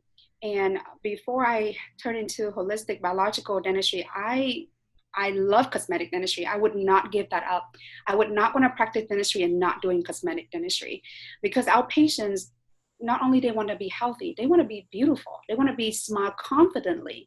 And so you cannot sacrifice wellness and giving something that they don't want to smile. That's not healthy, because you're not happy from the inside. So my philosophy is you can give people a confident smile for a healthy life. And being a dentist, you notice that we diagnose this a lot. We can see that they have systemic issues before their physicians see it. With our exam, we do cancer screening, we do head and neck. And so we are the best, I would say, healthcare professional to be able to address the systemic system, the connection between oral systemic, and then not sacrifice that, be able to give them a confident smile. So in my practice, we already do a lot of cosmetic industry. So when I had to be practicing safely and healthily with holistic dentistry, I blend that and combine that. So for patients that say need special treatment for holistic because they're only compatible with certain material based on their blood work and their testing, then I can use that material, create them the smile that they love and they wanted, using the cosmetic technique, like the composite versus the porcelain. And so it's a beautiful blend and marry of both worlds. So that's the reason why my practice named it the Center for Integrated Wellness and Cosmetic Dentistry, because we can provide both. People don't have to choose, do I want to be healthy or do I want to look good? They can be both. And I think that's super powerful for patients, because there's patients in my practice that are not holistic at all, but they want to be healthy. Yeah. Nobody that you ask say, I don't want to be healthy, right? They want to have their teeth for the rest of their life, and they want their investment to last, and they want to be able to use their teeth and taste their food and smile confidently. So I think that's also, especially after this pandemic, more and more people pay attention to their health and wellness. Yeah. And so now dentists are like, I can make you pretty, but I also can make you healthy. And I think that's going to be a very popular, and this trend going to stay because people are realizing that you cannot be healthy, have a healthy body without a healthy mouth. Yeah. And, you know, you touched on a couple of things, and I want to hit the first one, because whenever someone thinks about cosmetic dentistry, they're thinking like, oh, okay, these people are vain and they want to do all these things. But you touched something that is extremely important, and that is mental health. Okay. You know, obviously I can go on and on about in our own industry, how we have to be careful about taking care of ourselves, because mental health is very big, but it's never talked about. But having a patient feel good about their smile, right? Give them their confidence back, right? That does a lot for everything up here, the emotional part, right? The mental part there. Talk about how you have had patients come in and you change their life that way, change their emotional state and their mental state. Talk about that, because, you know, people think, well, cosmetics, oh yeah, you know, I got a bunch of vain people, they just want some veneers and whatnot. No. You're actually changing how they feel about themselves emotionally. Talk about the times that you've been able to change someone's life that way. Absolutely. We have patients, many of them actually, I tend to be the second and the third opinions in a lot of places. They go to the dentist, they got a treatment plan, and they're not sure about it, and they come in for second or third opinion. And a lot of story is really emotional. There's one case that really stick with me. The patient was told that he needs upper denture. I did talk about the case on, the presentation earlier, and he pretty much not smiling, very grumpy. His wife said that he could not eat because he had to swallow his food because his teeth are so worn down. And they really ready to pull the trigger to pull all the upper teeth and do implant support denture. But then the wife found me on social media, powerful social media, right? And come in for second opinions. And I said, no, I can save the teeth by keeping all the teeth, just adding more composite on, give him the smile that he wants. And not only he cry when we get it done, he's FaceTime his mom when he's in the chair. He goes straight to Taco Bell's and wanted to do a taco for the first time because he swallowed his food for all these years. Gosh. And he come back for his 6 months, and he said, I got promoted. People said I'm so happy now. They could see the difference in my personality, and this is who I really am. The other one was a coping personality. I want to protect myself. I want to. The grumpy guy. Yeah, the grumpy guy is a coping personality, and he actually very outgoing, is an extrovert, love to talk, love to chat, love to smile. It's just that for years he could not do that because he's not confident about his look. So it's pretty amazing what the smile can change the person in their career and their marriage, right? And that is so amazing, because really your philosophy is really taking care of the whole person. And so many times in dentistry, so many dentists, we think like, okay, we're just like tooth mechanic, right? We're just tooth mechanic there, but it's almost like we're selling ourselves short, right? Because we're the experts in the oral cavity. And I want to move over to biological dentistry and holistic dentistry, because number one, you not only talk the talk, you actually walk the walk. You actually went through this, and you know, I'll admit, you probably raised some eyebrows out there. People are like, what is she talking about? But let's talk about your journey into that, and why you feel that is something that, look, whenever there's something different, people always, they want to raise up their barriers, right? They want to discredit things. But all I'm asking everyone is to listen to Katie and have an open mind. I think if you have an open mind, then there's so much that you can do, not only for yourself, but like she did for herself, but for her patients as well. So let's talk about your journey there and how you implemented that and how it's helped patients who maybe went to a traditional dentist and they came to you and you were able to, because you know how dentists are. We want case study. We want to see the proof, right? So I want you to talk about some cases where you actually help people. Yeah, absolutely. So just as I said, nobody, everyone graduated from the dental school in the United States. We got the similar training, and nobody wake up one day and say, oh, I want to be a holistic dentist. Yeah. It's always the story, either the family members or themselves. For me, it's the personal health struggle. And once I get better, I said, oh my goodness, there's so many other people out there are suffering the same. And even the patient in our practice are going through the same thing.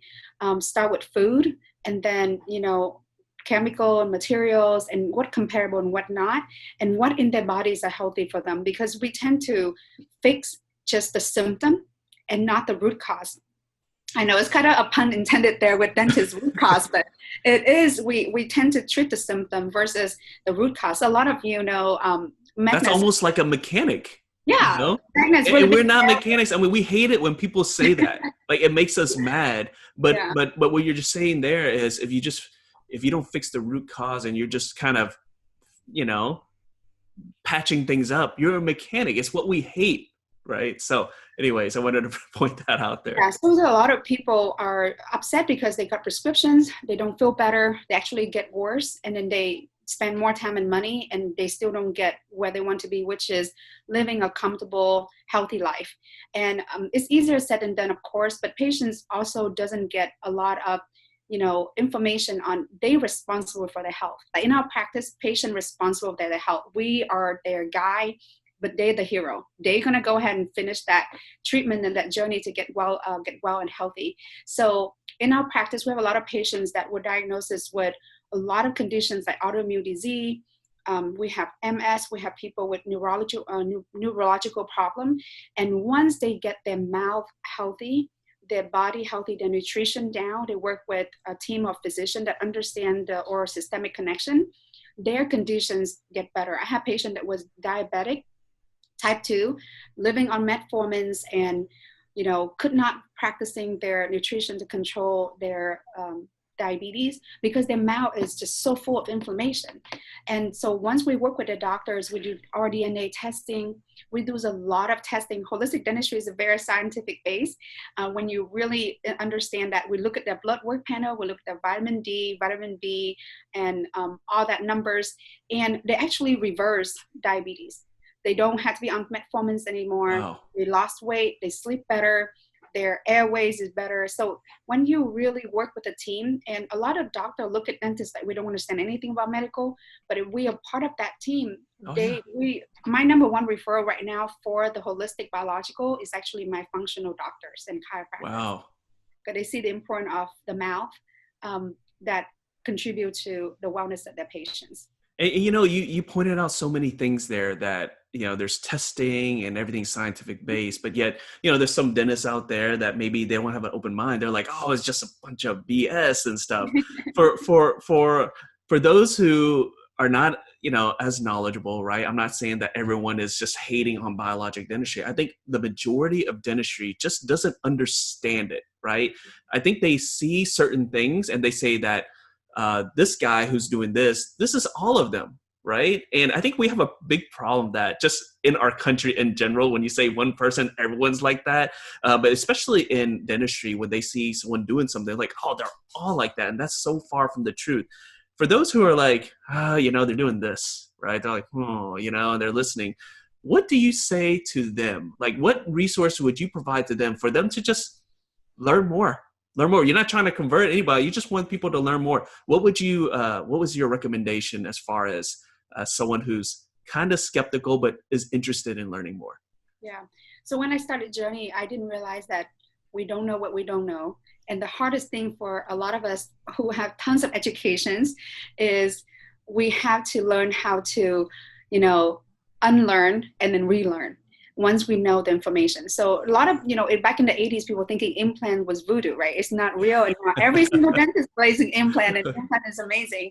So the resources go straight to, if you want to learn about cosmetic, you want to join AACD, you want to do, learn about DSD. If you want to learn about biological and holistic dentistry, go to the organizations. That's such as an organization called IOMT, and then also another organization called IABDM, where both medicines and dentistry come together is a biological group. So you learn not just from dentists that practicing holistically, you learn it from medical provider that networking and treating patient with you. So those the two organizations I highly recommend you to join. They have plenty of scientific information for you to read, and the support is amazing for you to start your journey practicing safely, and then also enjoy do more dentistry for patients to get them well. Yeah. So, really, guys, if you want to learn more, just go to those resources there and stop just kind of relying on asking a guy you went to or gal you went to school with and asking their opinion. Like they may be a little bit biased. They may not have the information. Maybe you guys should go together and see for yourselves. And if it's something that you can incorporate, right? Maybe you don't incorporate everything.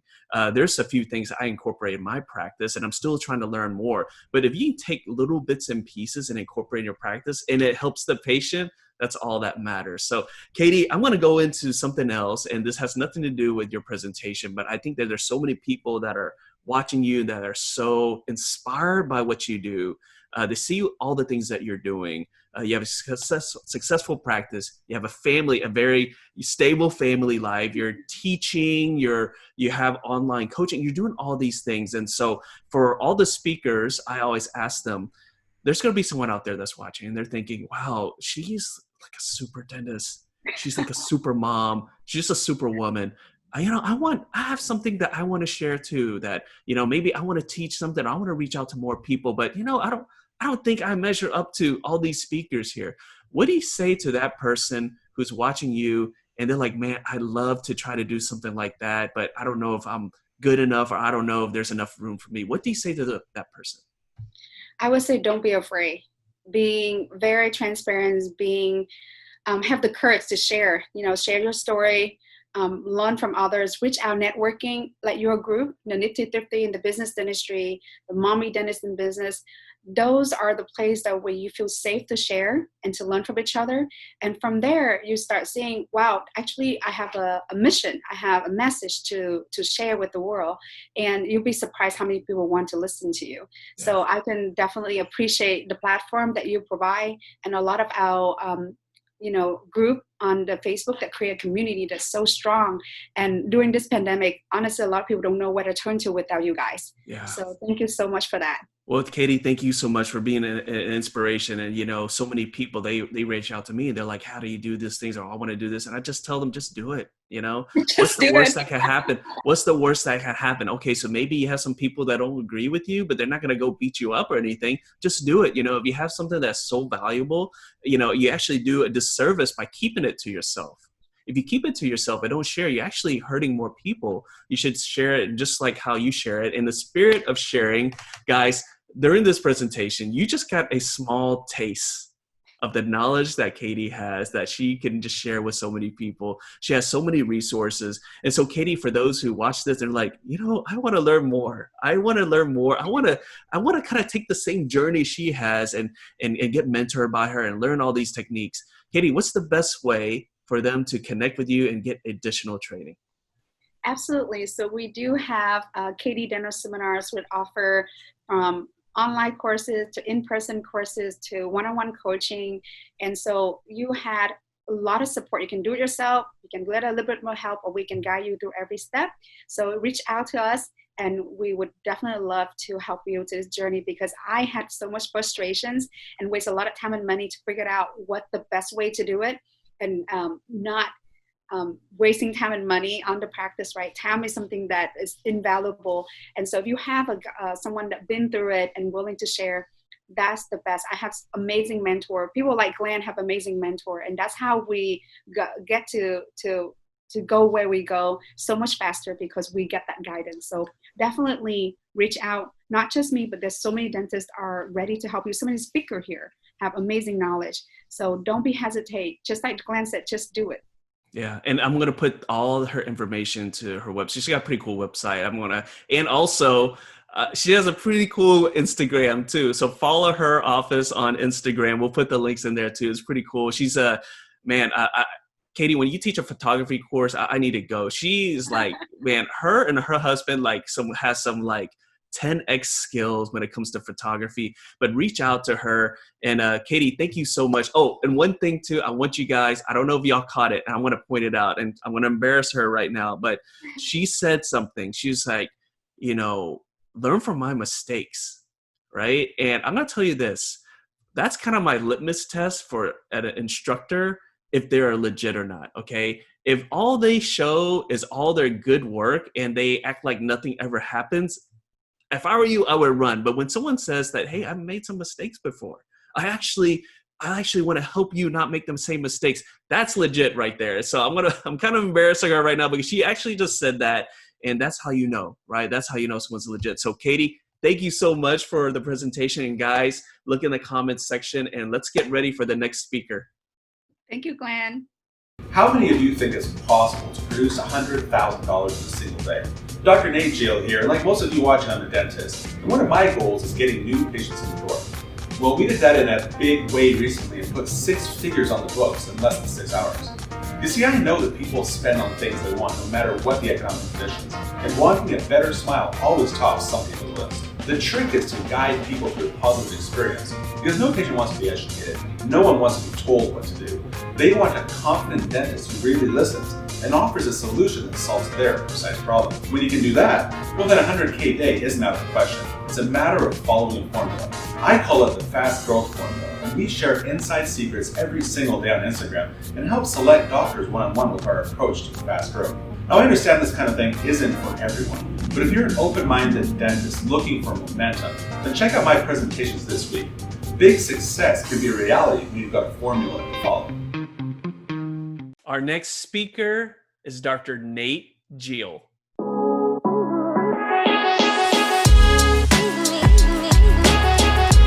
Dr. Nate Jeal is a multi-practice dentist, CEO, and entrepreneur. He has provided marketing strategy and implementation services to doctors from coast to coast and continues to serve others as a mentor and practice growth advisor. You can follow him on Instagram at Dr. Nate Jeal to access his library of content that focuses on fast growth. We're super excited to have Dr. Nate Jeal to present 3 reasons why your marketing isn't working and what you can do to fix it.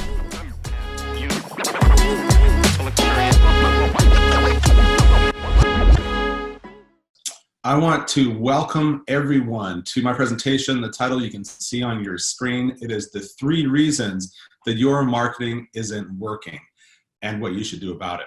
Now, before we really dig into this, I just want to thank Dr. Glenn Vo for inviting me to participate. I love sharing my material, my thoughts, my ideas, my concepts around the business of dentistry with colleagues, with dentists around the world. And so I'm really, really flattered and honored to be here. So thank you to everyone in attendance.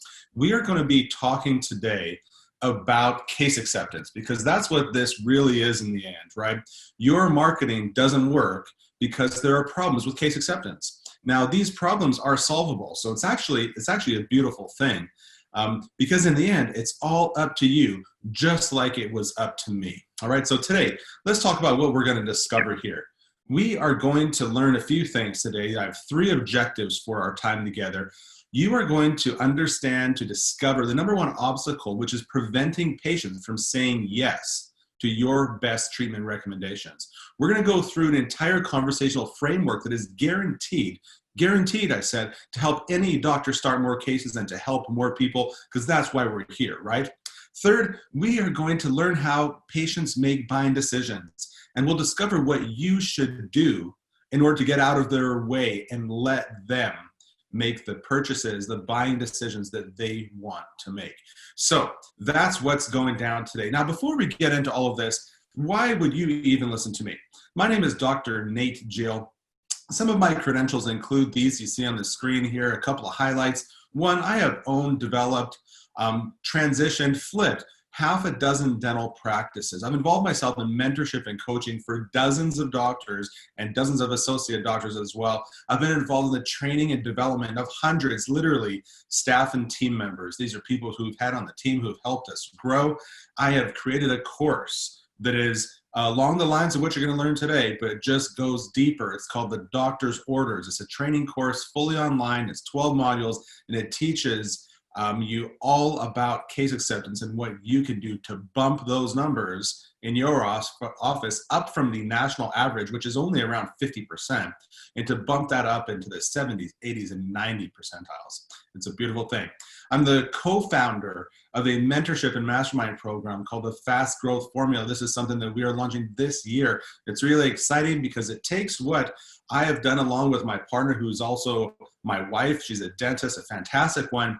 And we are putting everything that we've learned over the past decade into a nice, easy to understand program. And so that's really exciting. You hear a little bit more about it, and you'll be seeing more about it over the coming months and years.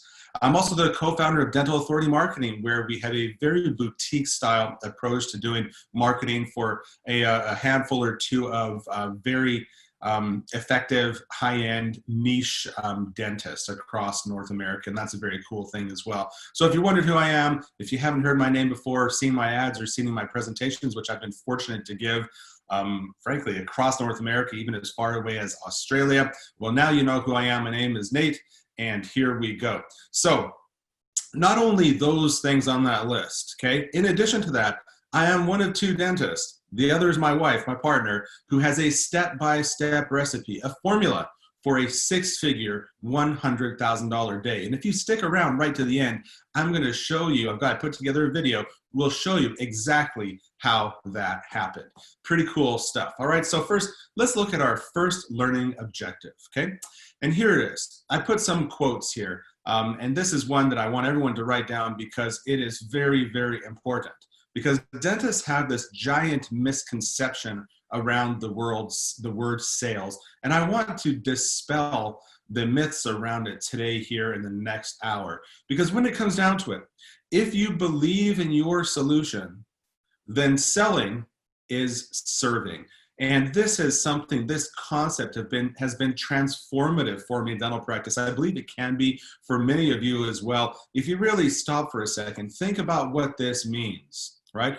That when you believe in your solution, if you believe in the quality of your outcomes, if you believe in the severity of the problems that you fix, then your solution is actually serving. And it's incumbent upon us to tell as many people and to enroll as many people as we possibly can into these solutions. So when you believe in your solution, then selling is serving. Take that one to the bank, make a note of it.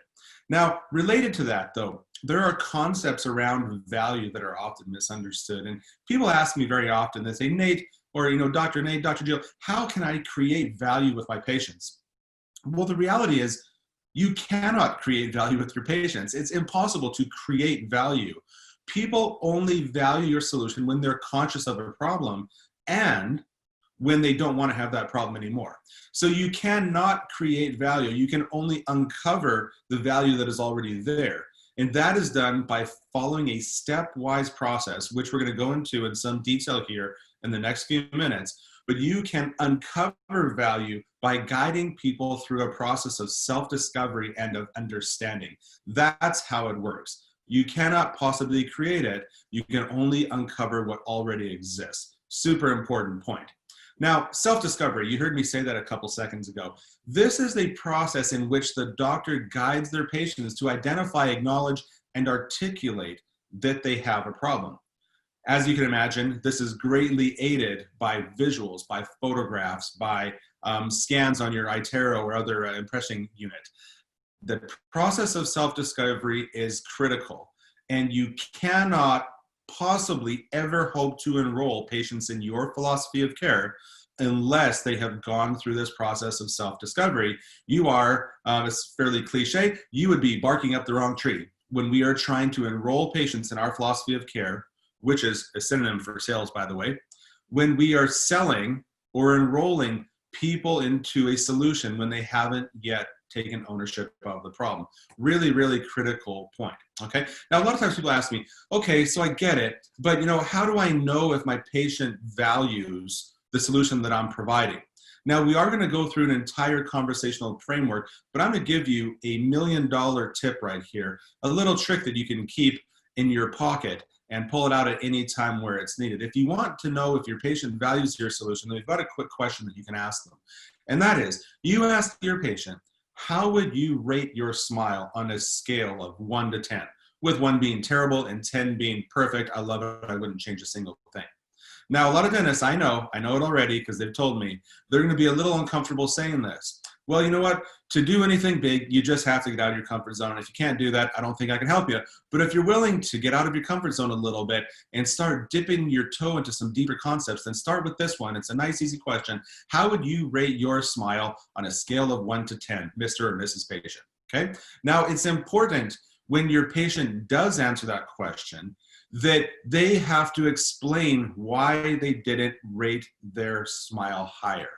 All right? This is really important. This is going to give you some very important information because the answer to that question, why they didn't rate it higher, this is their why, right? You've probably all heard of Simon Sinek. He wrote a book called Start With Why. Well, that's exactly what you're doing here. If you ever wanted to know why patients value your dental solutions, whatever it is, whether it's big or small, low cost or high cost, if you want to know why they buy, well, then ask them that question, because the way that they answer, the reason they didn't score themselves higher on a scale of 1 to 10, let's say they gave themselves a 6, the reason that they didn't give themselves a 10, that is why they will be a consumer of your dental solution. It's the reason they are buying. So let that sink in for a minute, okay? This is a really poignant point.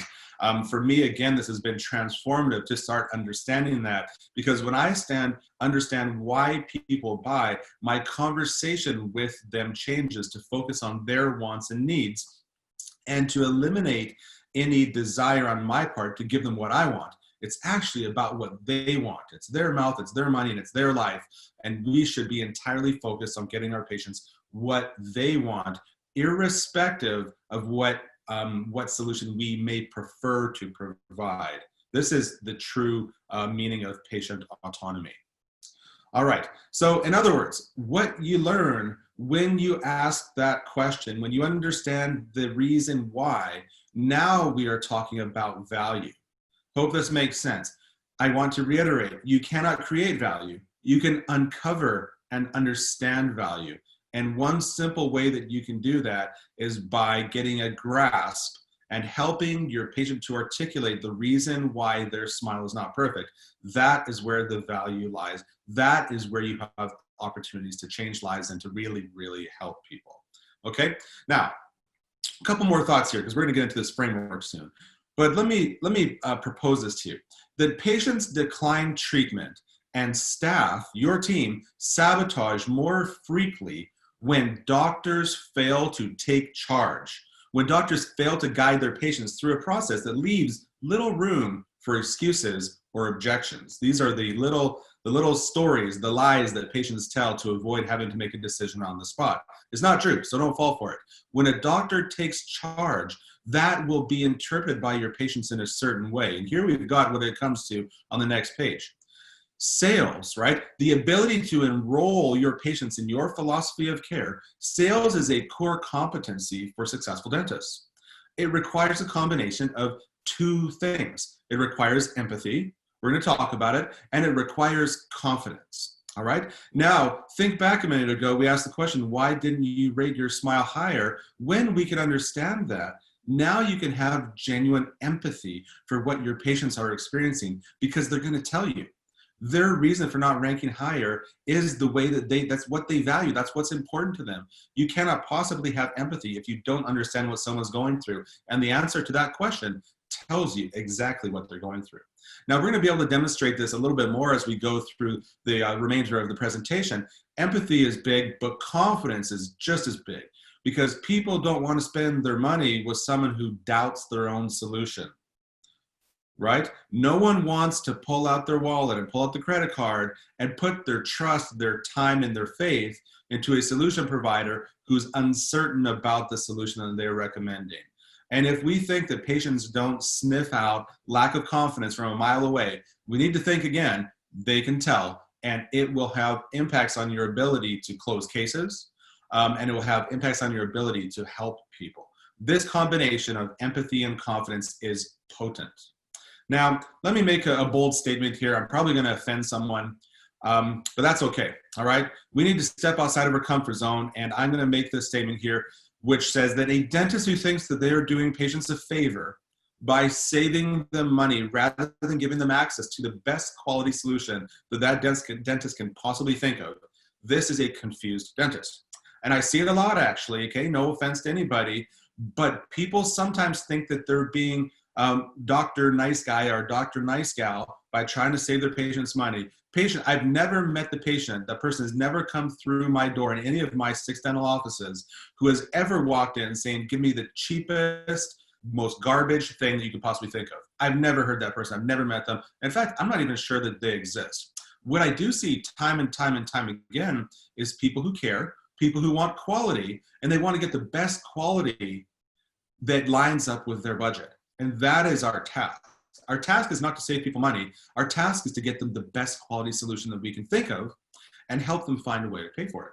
Now, if we can transform the way that we do business from give them the cheapest thing, and I see this all the time because people come in with sometimes ridiculous dentistry, frankly, and if we can transform from thinking of getting people the cheapest thing into getting them the best thing, but doing it within the confines of a framework for proper communication that gets the understanding in both directions that is needed, then we can do really, really big things, really good things for our patients. All right, because after all, with a proven plan, you will be able to quickly learn who's serious and who cares, or who's just kicking the tires and wasting your time. You'll also be able to easily guide patients to articulate their dental problem and to help them to take ownership of it, because it's not your problem, it's their problem, and they need to own it and want to fix it. You'll be able to, when you have a plan, expertly assist patients in choosing the best solution for themselves with your guidance, but it'll be their decision, and you'll be able to help more people get into treatment that only you can provide. This is a beautiful thing. Now, with a plan, we're also going to be able to provide a much more predictable patient experience. And this ties into the ideas around confidence, because when people are coming to a dentist, they want to see the dentist who is confident, who believes in what they do, who believes in what they say, who has the wherewithal and the fortitude to stick with their recommendations and to stick with them over time. That's what people want, is predictability and confidence. You'll be able to, when you get really good at this, to work with patients who value your expertise, because you will start to distinguish between the people who value it and the people who don't. This is big. And as a result of all of this, there is simply increased professional gratification at the end of the line. And it all comes down to understanding sales, or if we prefer our synonym, it all comes down to enrolling people in your philosophy of care. And here's how we're going to do it. We're going to go through some concepts here, okay? So the first one, simple sales concept number 1, I'm calling it, all right? So here's the basis. This is the foundation of all transactions in dentistry, right? All sales are based on the premise that your patient has a problem that they don't want, and I have the ability to provide a solution that they don't have. This here, in that single sentence, is the foundation of all transactions and sales in our industry, and frankly, in almost all industries, okay? That's the simple sales concept number 1, all right? Now, before your patient can ever believe in your solution, okay, you've got to believe in it first, right? So it does start with you, starts with me. We have to believe in our solution before our patient ever can. But if you can, and if you can demonstrate that, then that's where the foundation lies. Simple sales concept number 2. The most effective salespeople speak far less than they listen. In other words, she or he who speaks the least sells the most.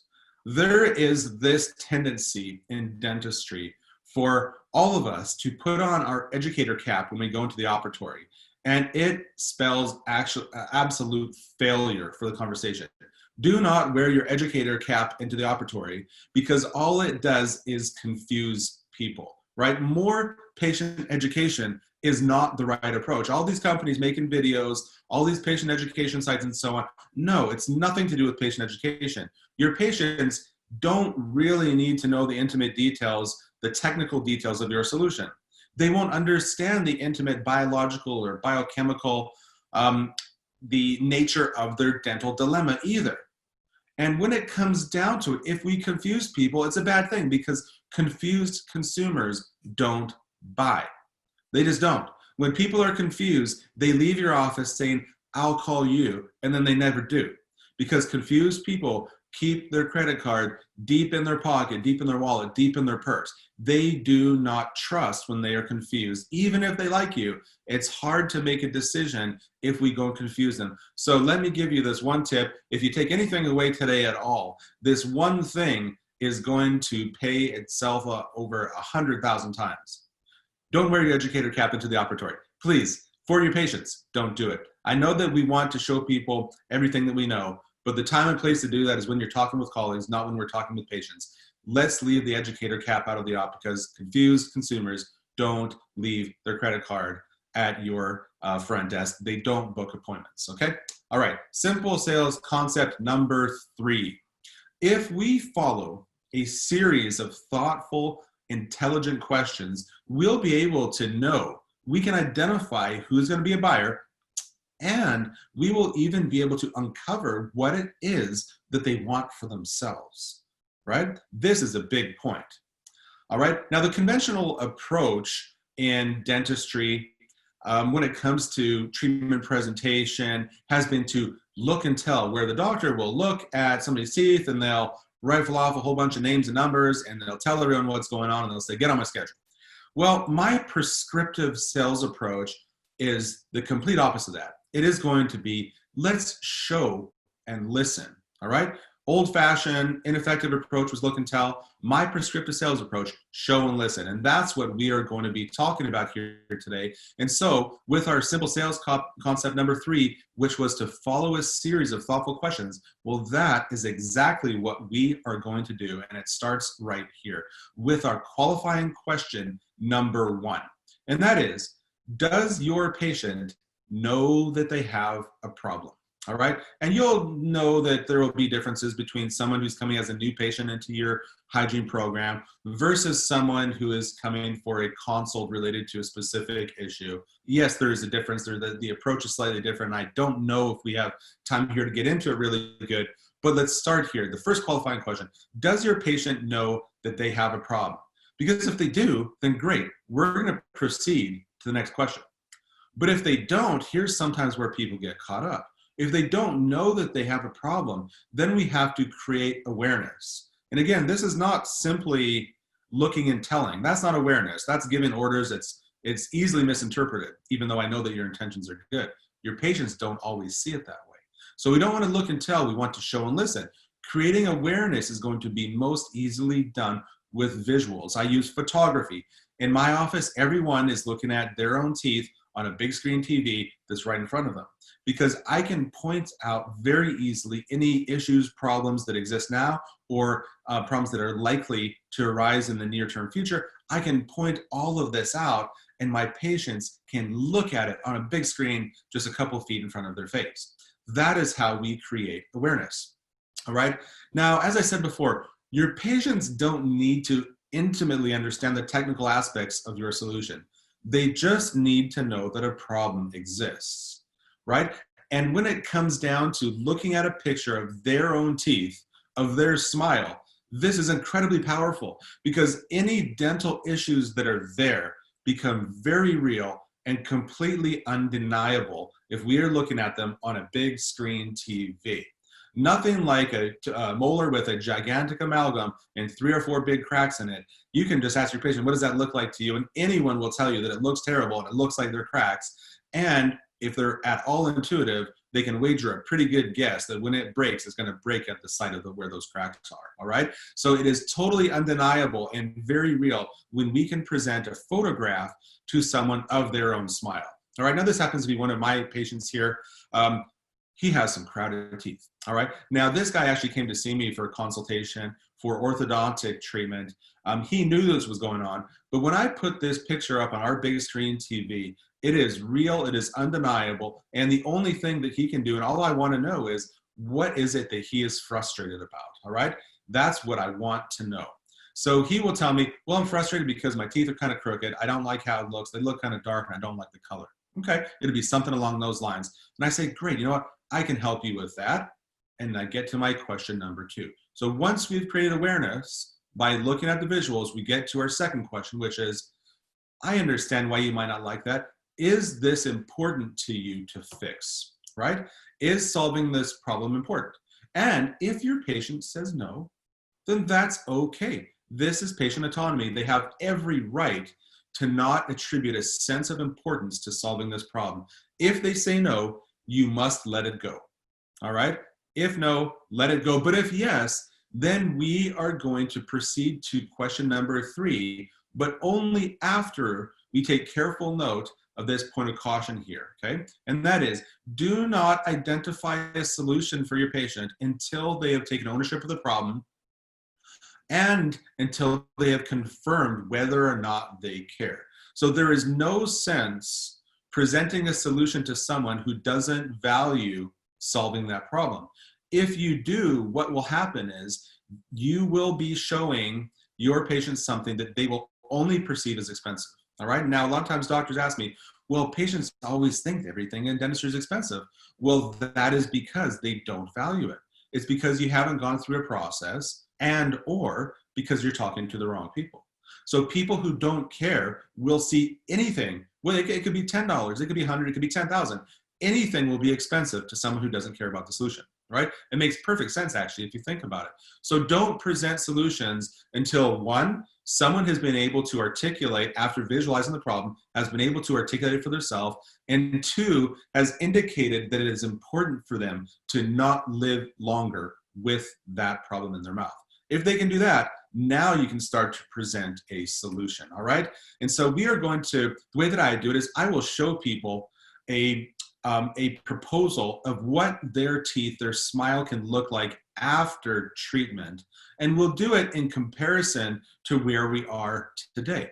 So we'll put that up on the screen and I'll show, you know, Mr. or Mrs. Patient, their teeth today. I'll show them a vision of the future. And we'll ask these very simple questions. I put questions 3 and 4 together because they're kind of interrelated. It's hard to separate them because they're almost one and the same, but there is a distinction here, right? They go together though. So the first one, when I show them the picture, which you'll see on the next screen, okay? It's themselves today and a vision of the future. I ask them, is this the kind of thing that you want for yourself? All right, and we wait for that answer. You'll always hear yes, by the way, okay? Because if someone understands that they have a problem, if they don't want to live with the problem anymore, and if we can show them an ideal of the future, they will always say yes, that's what they want, all right? But I want them to say yes, and it's important that we go through the process. Because if that is what they want, and if they can acknowledge it and say it, and this, as you'll know, this is just a process, very stepwise, where we're helping people to articulate themselves and to buy into it, we can actually gain their emotional buy-in by asking the simple question, how would your life change if we can fix your smile the way that we did for this person on this screen right here, okay? Now this happens to be, again, one of my own cases. This is actually a before and after. We did this with Invisalign, but that's beside the point, because if I show Mr. and Mrs. Patient when they come in on day 1, the picture on the left side of your screen, and I show them someone else who has really nice teeth on the lower right, and I say, listen, here's where you are today. Here's where we could get you. Is this what you have in mind for yourself? Is this what you would like to do? I'm looking for a yes. And if they answer yes, then we ask, how would your life change if we could do for you what we did for this person here? What you'll hear are things along the lines of, I will be able to smile so much more. I will feel so much more confident. When I go to work and when I go out meeting new people, I'm going to be happier. I'm going to be smiling, and I'll be able to really show the world my best and show the world who I am. This is what I hear time and time and time and time again. And it's very, very meaningful because emotional buy-in is confirmed when your patient looks at an outcome and can say to you, that's what I want, doctor. That is what I want to do. Needless to say, if you're hearing this in your dental office, you know that you're going to be making more deals and helping more people when they have emotionally bought into the solution. Now, I want to share a pro tip here with you, okay? Because I see this often with doctors that I speak to as well. Sometimes they're kind of going for the grand slam, right? They're swinging big, hoping that they're going to knock it out of the park with, Invisalign case, or maybe with some, usually it's more related to implants, like these big, full arch, fully fixed implant solutions. Well, not everyone can afford it. Some people can, some people cannot. It is a massive mistake to allow the people who can't afford your Mercedes scale option to leave the office empty-handed. The lifetime value of a patient is simply too high. We have to be able to scale back our offering. Maybe we go back from the all-on 6 to an all-on 4, or maybe we go from there back to a snap-on denture, maybe even just get them into a regular denture. But this is how you not only give your patients meaningful solutions, but it's how you retain revenue inside of your office as well. It's just really, really wise to not do that. Got to pause here for a sec.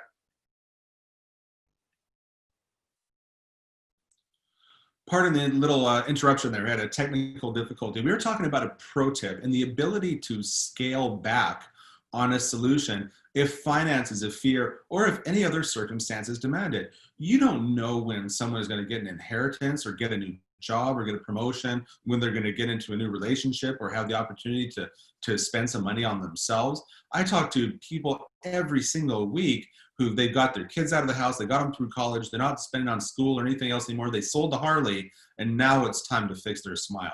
So have the ability to scale back, because you don't know when someone's circumstances change and they want to come back in and actually do something bigger, more profound. All right, which brings us to question number 5. So at this point, we have helped our patient to articulate their problem. We've done it with visuals. We have determined whether or not they value a solution. If they do value a solution, that's great. We are going to ask them if the solution that we are recommending is the one that they want, show them a vision of the future, and ask how it will change their life if they said that that's what they want to do. So at this point, we've got them fully articulated, everyone understands what's going on, and they are ready to go, emotionally bought in. Now it is time to seal the deal, all right? And it's done with a very, very simple question. I say something along the lines of, Mr. and Mrs. Patient, now that you've seen for yourself what's possible, everything that's happened, I've shown you some other people that we've helped who had a problem just like you. Would you like me to help you fix this problem? All right, and we're gonna wait for their answer because it is gonna be one of 3 things. There are 3 possible ways your patient can respond. They will either say, yes, that is what I want. And frankly, this is what we hear most of the time. They may say, no, this is not at all what I want, and I don't even like you. I suppose that's possible, but if we've done it right, very unlikely.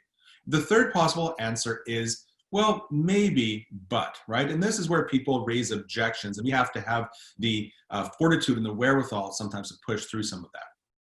So let's look at the first scenario first.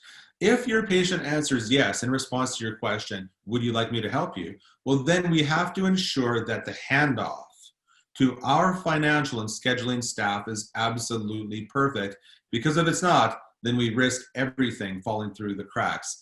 The handoff itself deserves some pretty major emphasis here, and I want to highlight its importance.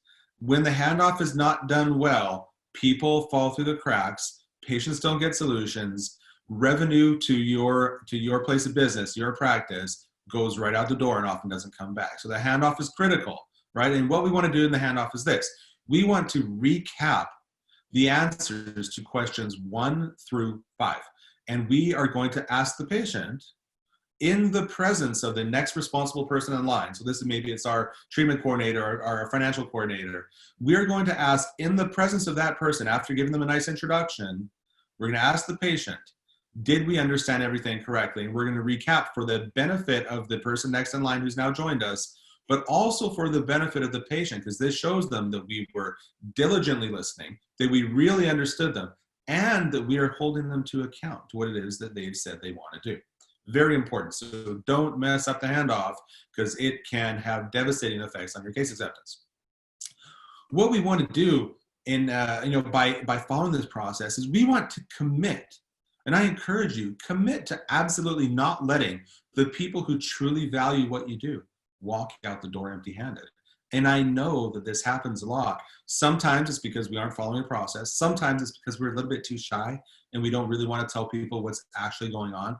but people are coming to see you because you're the doctor. You are the one with inside information, the deepest understanding about what's going on with their teeth, their mouth, their oral health. And we alone have the ability to provide solutions for problems that people are suffering with. So commit with me here. Don't let people walk out the door empty-handed, particularly those ones who actually value what you do and want to have the solution. All right, now the second possible answer is someone could just say no. All right, and again, if someone says, no, I don't want you to help me, then you must let it go and apply no further pressure. It is okay for someone to not want your solution. It's actually fine. And the way that I look at sales in the context of dentistry is I actually want to get the no's out of the way really, really fast because I want to know who I should stick with and who I shouldn't.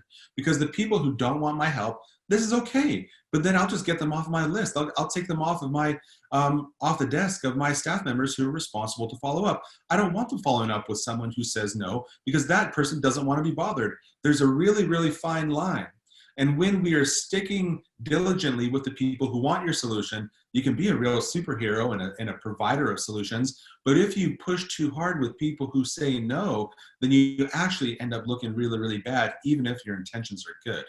Because one of your most important roles as a dentist, I take this very seriously, is to recognize unmotivated patients and resist the urge to educate or pursue them. They don't want to be pursued, and certainly they don't want to be educated. It is not what they want. Someone who is unmotivated and doesn't want your solution has every right to decline, and we need to let them go. But what this means is the people who are motivated and do want your solution, we have to really, really stick with them because that is what they will value and appreciate. Now, the third possibility, someone says maybe. They'll give you some excuse along the lines of, I need to talk to my spouse. I need to check with the bank. I got to sell my house. I got to sell my Harley. I got to sell my boat. I got to sell my quad. I am going to got to ask some family. I got to see what my schedule's like. I'm going to get a second opinion. My other dentist said it was cheaper. All these things. These are all excuses, all of them. They're little tiny white lies that people tell you to avoid making a decision right now. And that is okay because human beings by nature are indecisive. And if people don't know you too well, or if they're confused a little bit around the solution, or maybe they're unsure about if they're going to be able to afford it, they're going to give you some kind of maybe type of answer. That is okay too. This is actually great because it gives us the opportunity to prescribe, right? Because we're doctors here. We're going to prescribe the next step for them and tell them what they need to do. And the most valuable possible next step is putting a second consultation on your books. This is what we do in my offices every single time when someone is not ready to commit on the day that we talk about their treatment plan. We put a second consult on the schedule. And I know for an absolute fact, because I ask lots of dentists, I know that most dentists are not bothering to put the second consult on. There's something saying something along the lines of, okay, well, you call me or I'll call you or we're going to email you. Well, I can guarantee you that you will take a good, otherwise good opportunity and we'll take the acceptance rate via phone and email down to probably 1 in 10, 1 in 20, or even worse. Whereas if we put a second consult as a prescribed next step on the schedule, we are going to be recapturing a lot of that value for the practice, but also recapturing a person who legitimately does have a problem and might otherwise either continue to suffer with it or go see another provider who might not do it as well as you would. So putting the next step on the schedule is absolutely critical. You'll recapture at least half of those people, for sure. And by recapture, I mean you'll get half those people into treatment, at least, if not more, the better you get, all right? Now, it brings me to this next point here, and this is really, really, really critical. Because follow-up is one of the most important factors in improving case acceptance. And we know this from all industries. I know this from inside of dentistry because when we changed it, it made such a difference. Follow-up is something that so few dentists do on any kind of consistent basis. And most dentists, frankly, have no system whatsoever to maintain top-of-mind status with their patients for any kind of specific problems after consultation or after someone's left the office. But it is absolutely transformative for your practice when you implement a system of diligent, consistent follow-up with people who have expressed interest and who are suffering and who legitimately want to get a solution for themselves. The absolutely most salesy thing that you can ever do is take one swing at it and let your patient walk out the door. That is optically about the worst thing that we can do in a dental office, but it's done all the time. We tell people that we go through this process, recommend one thing, and they say, I'll think about it. And then we never talk to them again about that same problem. We're thinking innocently that they didn't want it. They're thinking innocently, well, you're just trying to sell me something. You only mentioned it once. Clearly, it's not very important. Well, doctors, if it's important, then follow up with people. This is one of the biggest and most important factors in improving your case acceptance. So stick with it. The way that we do it, we use a combination of phone calls, we use text, we use emails, whatever way people want to be communicated with, we stick with them. It's important. Just because someone says that they're going to call you back doesn't mean that they did or that they will. Because chances are, and I know this from having done this for a decade, and you probably know it too, they didn't and they won't call you back. But this is not to be interpreted as no. It just means that they are looking for an expression of confidence from the provider who will stick with them long enough to help them work through their budgetary constraints, to help them work through their questions, their objections.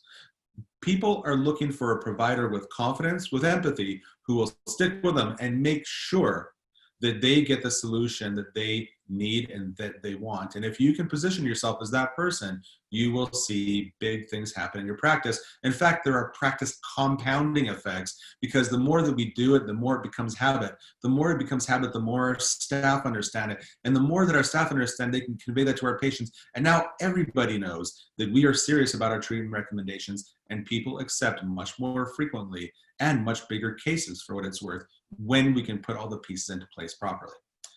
Now, I've seen this a lot, and that is that dentists discard people, perhaps unwittingly. It's not really intentional, they're not being rude, but they discard people who aren't ready to commit to a big procedure today.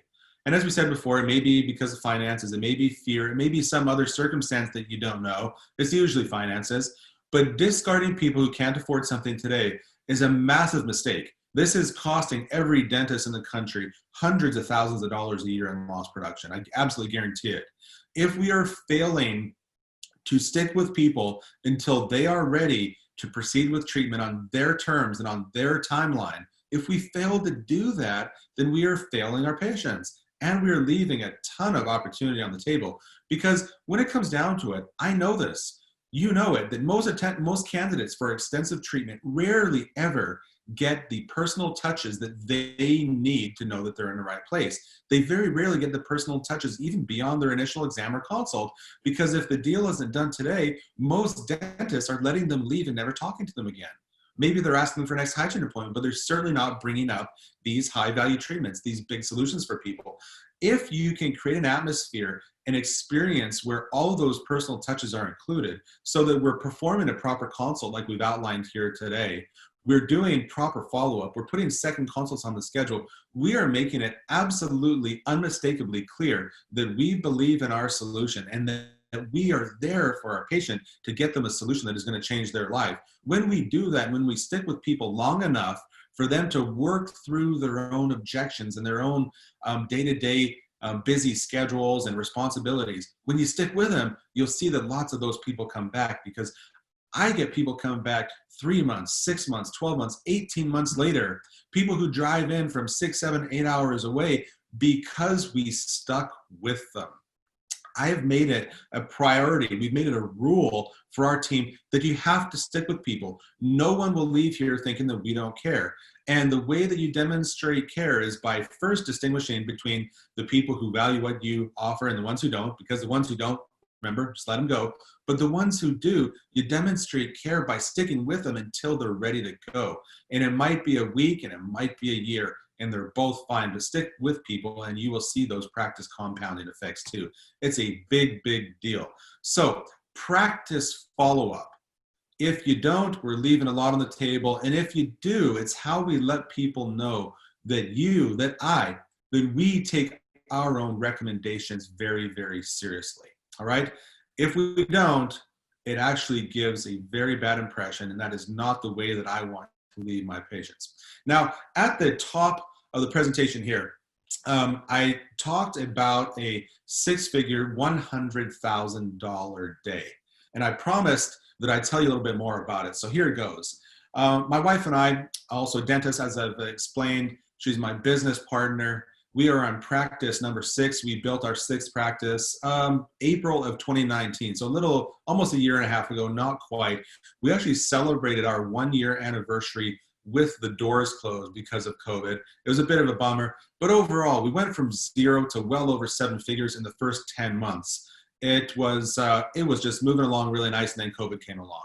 And that's okay. We reopened back up in June. June was great. July was great. August was great. September is shaping up to be pretty good. And what we did a little over a week ago in the month of September was we did a big Invisalign day. And I'm going to show you a little video here with a bit of a step-by-step recipe for how we did it and how we were able to put $100,000 on the books in a single 6-hour day. It sounds pretty impressive. It's really cool. I was happy about it. If you follow the recipe, I think that anyone can do it. You got to be willing to step a little bit outside of your comfort zone to put the ads out there. You got to have good staff and an established workflow. Invisalign is something that we've been doing for years. We have hundreds of cases completed. We're very familiar with it and very confident in the process. But just because we did this with Invisalign doesn't mean that you can't do it with something else. There are lots of niche solutions that people really, really care about in dentistry. So take a quick look at this video. It's only a few seconds. I put it together because I wanted to show you what does it take to do a $100,000 day. Here it is. $100,000 in a day, is it even possible? Well, ever since we did it, people have been asking me, how do you break it down? Here's the anatomy lessons. Radio ads, $2,300 3 days prior. Instagram, $400. It's $100 a day in the 4 days leading up to it. iTeros, that's our digital impression unit. Shows you how your smile is going to be. We had 3 of them on site. Staff, 6. New relationships, most important of all. We had 20 brand new patients into the office. 20. And the time elapsed, 6 hours in total. And that's what we got from it? That's right. $100,000 on the day. 20 cases started, that's what you do. All right. So we had fun making the video. I had fun I like whiteboarding stuff. And so I put it together. I'm going to be doing a whole bunch more stuff like that because it really is a lot of fun. I'm putting, for what it's worth, putting out stuff every single day on Instagram that is along those lines. It gives some insights into how we do business a little bit differently here. But when it comes down to it, the things that I've shared with you here that we've talked about, understanding what value actually is and not that it can be created, but they can only be uncovered. Going through this process of self-discovery, using the 5 qualifying questions to guide your patients through a process of self-discovery, helping them to articulate their problem, to really understand it, involving them in the selection of a solution that's right for them, and then sealing the deal properly after we've gained emotional buy-in. If you can do this, if you can do it consistently, this has massive effects on your practice. It can transform practices and help you to uncover a lot of the opportunity that is otherwise being lost, to identify where some of those holes in your bucket are and to start plugging them. Because I know from dealing with dozens of associates over the years and with other dentists that I have the ability to communicate with as part of the marketing and mentorship that we do, there are holes in everyone's bucket and patients are slipping out through those holes left and right. Now, the sad thing is twofold, really, that those people are not getting a solution that they need and that they want that could really, really transform their life. But beyond that, we're not getting the opportunity to grow our own businesses. And I know that as much as anyone got into dentistry to help people, you didn't go buy a practice just to be giving stuff away and to watch opportunities slip through your fingers. So for following a process like I've outlined here today, you will notice improvements in case acceptance. If you do big cases, whether it's Invisalign, whether it's big cosmetic dentistry cases, rehabilitative stuff, whether it's dental implants, if you do those things, follow a process, and I guarantee that you will do more if you stick with it and get things right. So let's look at what's next here. There's a couple of things that I would like for everyone to do right now, okay? First of all, I want you to follow me on Instagram because I'm putting out stuff like this with videos, with interesting captions, with photos, all kind of information. I'm basically given a daily play-by-play of how to grow your dental practice. So go ahead on Instagram, open it up, follow me. It's at Dr. Nate Jeal. You see the spelling there on your screen. We are literally giving away a ton of content there. If you're interested, ask me and I'll send you a link to my wife's one as well. She does a similar thing, but from a female perspective. Very, very sharp, very sassy. She has a lot of fun with it, and you'll love her because she's sharp and there's good stuff. So ask me if you want hers too. And then we have a third account, which is our local dental practice here, and we have the same strategy: a ton of content. And doing this kind of making this kind of investment in content does pay dividends. It's part of why we were able to do a six-figure day, and it's part of why I get a fairly steady stream of people asking about our high-end cosmetic solutions. So Instagram is no joke. Check me out there. You'll learn some stuff. I guarantee it. If you're not on Instagram, if you just hadn't got the memo and know that it's one of those big things right now, you can shoot me a text as well. Okay, there's my number on the screen. I would love to hear from you. Now, when you are sending me a direct message on Instagram after you follow, or if you send me a text message, they're both fine. But what I would like for you to do, include your name just so I know who you are, okay? And tell me how I can help you, because I would really, really like to be helpful, all right? I would love to have the opportunity to have a chat. I would love to give you a discount on one of my courses, okay? I have an online modular course. It goes into this topical material in more detail. You'll learn a lot. If you want that, if you want to have our cheat sheet for consultations, a guide for walking people through your process, through the prescriptive sales process I've talked about here today, send me a message, ask me for it. You can ask me for a discount code. You can ask me for a cheat sheet. You can ask me for a link to book a call with me and how you can get more info about one-on-one mentorship in our mastermind programs, anything at all. I teach a full day and a half course on marketing and sales. We got lots of good things going on. I would just like to make new friends. So if anyone wants to engage me in a conversation and see a little bit more about what's going on, shoot me those messages now, send me your name, tell me what I can do for you. Otherwise, it has really been a pleasure having the opportunity to put this together. I hope that everyone has got a couple of good takeaways here. I really believe that there are a few things in here, real pearls, that if you take them home, take them back to your practice and implement, these are six-figure solutions, multiples of them inside this presentation. If you feel the same, tell me. If you feel differently, tell me that too. Let's have a dialogue. And before we leave, a big thank you to Dr. Glenn Vo and the whole Nifty Thrifty team for putting this together. I think they do fantastic things. I really admire their passion and their fire. And so thank you for the opportunity to be here. And thank you, everyone, for giving me an hour of your time and listening to me share some of the things that I've put together over the past decade in practice. Hope that it's been helpful. Have a wonderful rest of the week and a weekend. And 2020 strong. Look into 2021 with your eyes open, head up, because there's good things coming for everybody. Cheers.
The closing speaker of the morning session is Elaine Rodriguez, RDH.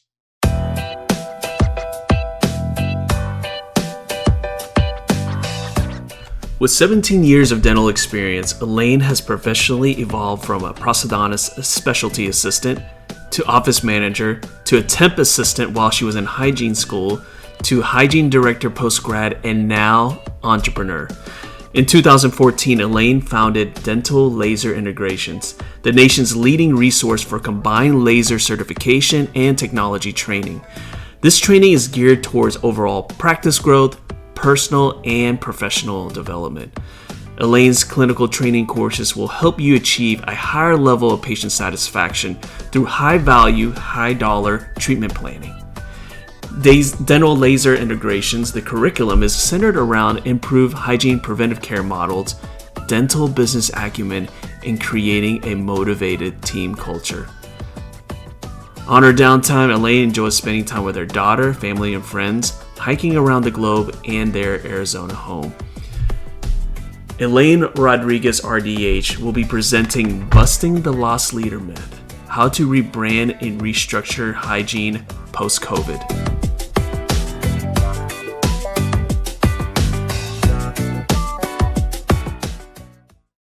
Hello, colleagues. Elaine Rodriguez here, founder and director of education of Dental Laser Integrations. And I'm very excited to present this program to you this evening.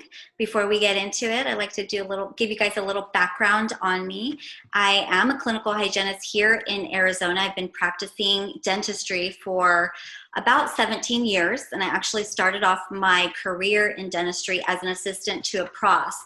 So super early on, I saw where gum disease led, which gave me a heart to want to get onto the preventative side. And naturally, with that path of wanting to continue to learn and grow, I developed an interest in lasers, which led me to form my company, Dental Laser Integration. So you might have seen me around the Facebook world, social media, or maybe you've even taken my class, where I'll come in, certify you. We go to teams all across the country. We work in office. We have live group settings. And as my role of director of education, I also help other aspiring continuing education providers to put together programs and really help them bring their course objectives together and bring their information to light. So I'm very excited tonight. Dr. Vo asked me to share with you some information that's really going to help bridge the discord between doctors and hygienists. We've been through a very, very troublesome year, and I just want to say I hope everybody's doing okay. As we attempt to come out of this and come back stronger than ever, I think this is the perfect time for us to look at how we're working with one another. So I actually should have titled this program Busting the Loss Leader Diss.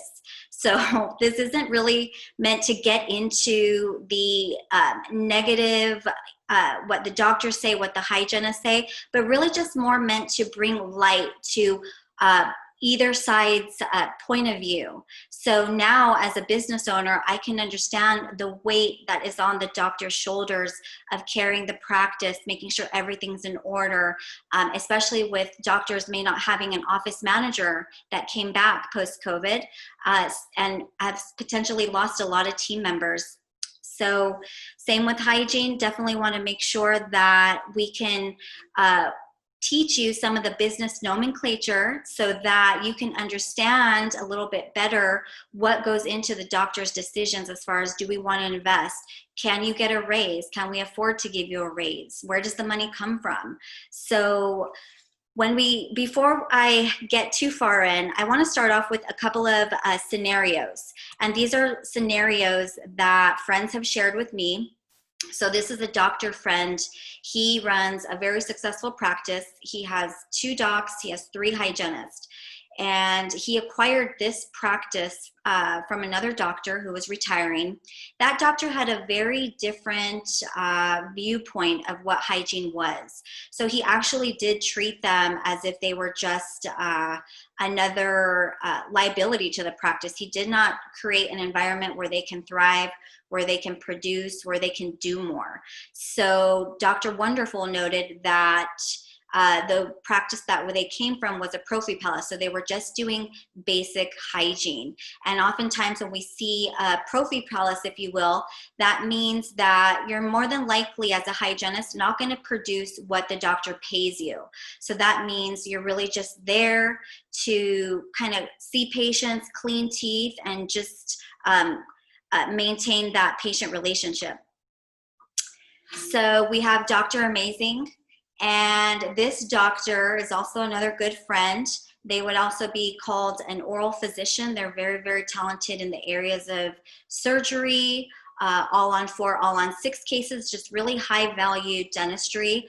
And this particular doctor has every single piece of technology in the dental world. So naturally, this doc will provide for the hygienist, but the hygienist doesn't know how to ask for help. So when I went in and worked more closely with the team, I noticed that there was a little bit of a breakdown in communication there. So it's not always that the doctor's not providing or the doctor wants to withhold or hold the hygienist back. It could oftentimes be that the hygienist doesn't have the communication skills necessary or the know-how to ask for help or to ask for things that they need, he or she needs. And this is what I tend to see quite a bit of. So doctor gets all fired up about a new program, a new system, a new technology that they want to integrate into the practice. And they set up a really awesome bonus system. And it gets a little tricky with bonus systems, especially if I'm a hygienist who doesn't know how to calculate my production, who doesn't know how to calculate goals or set targets. And who's keeping accountability with these targets? Are we monitoring and tracking our production? So once you get going with something like this, doctor starts offering a bonus system. The team's not seeing it. They're not seeing that cash in the bank. So they start to lose morale.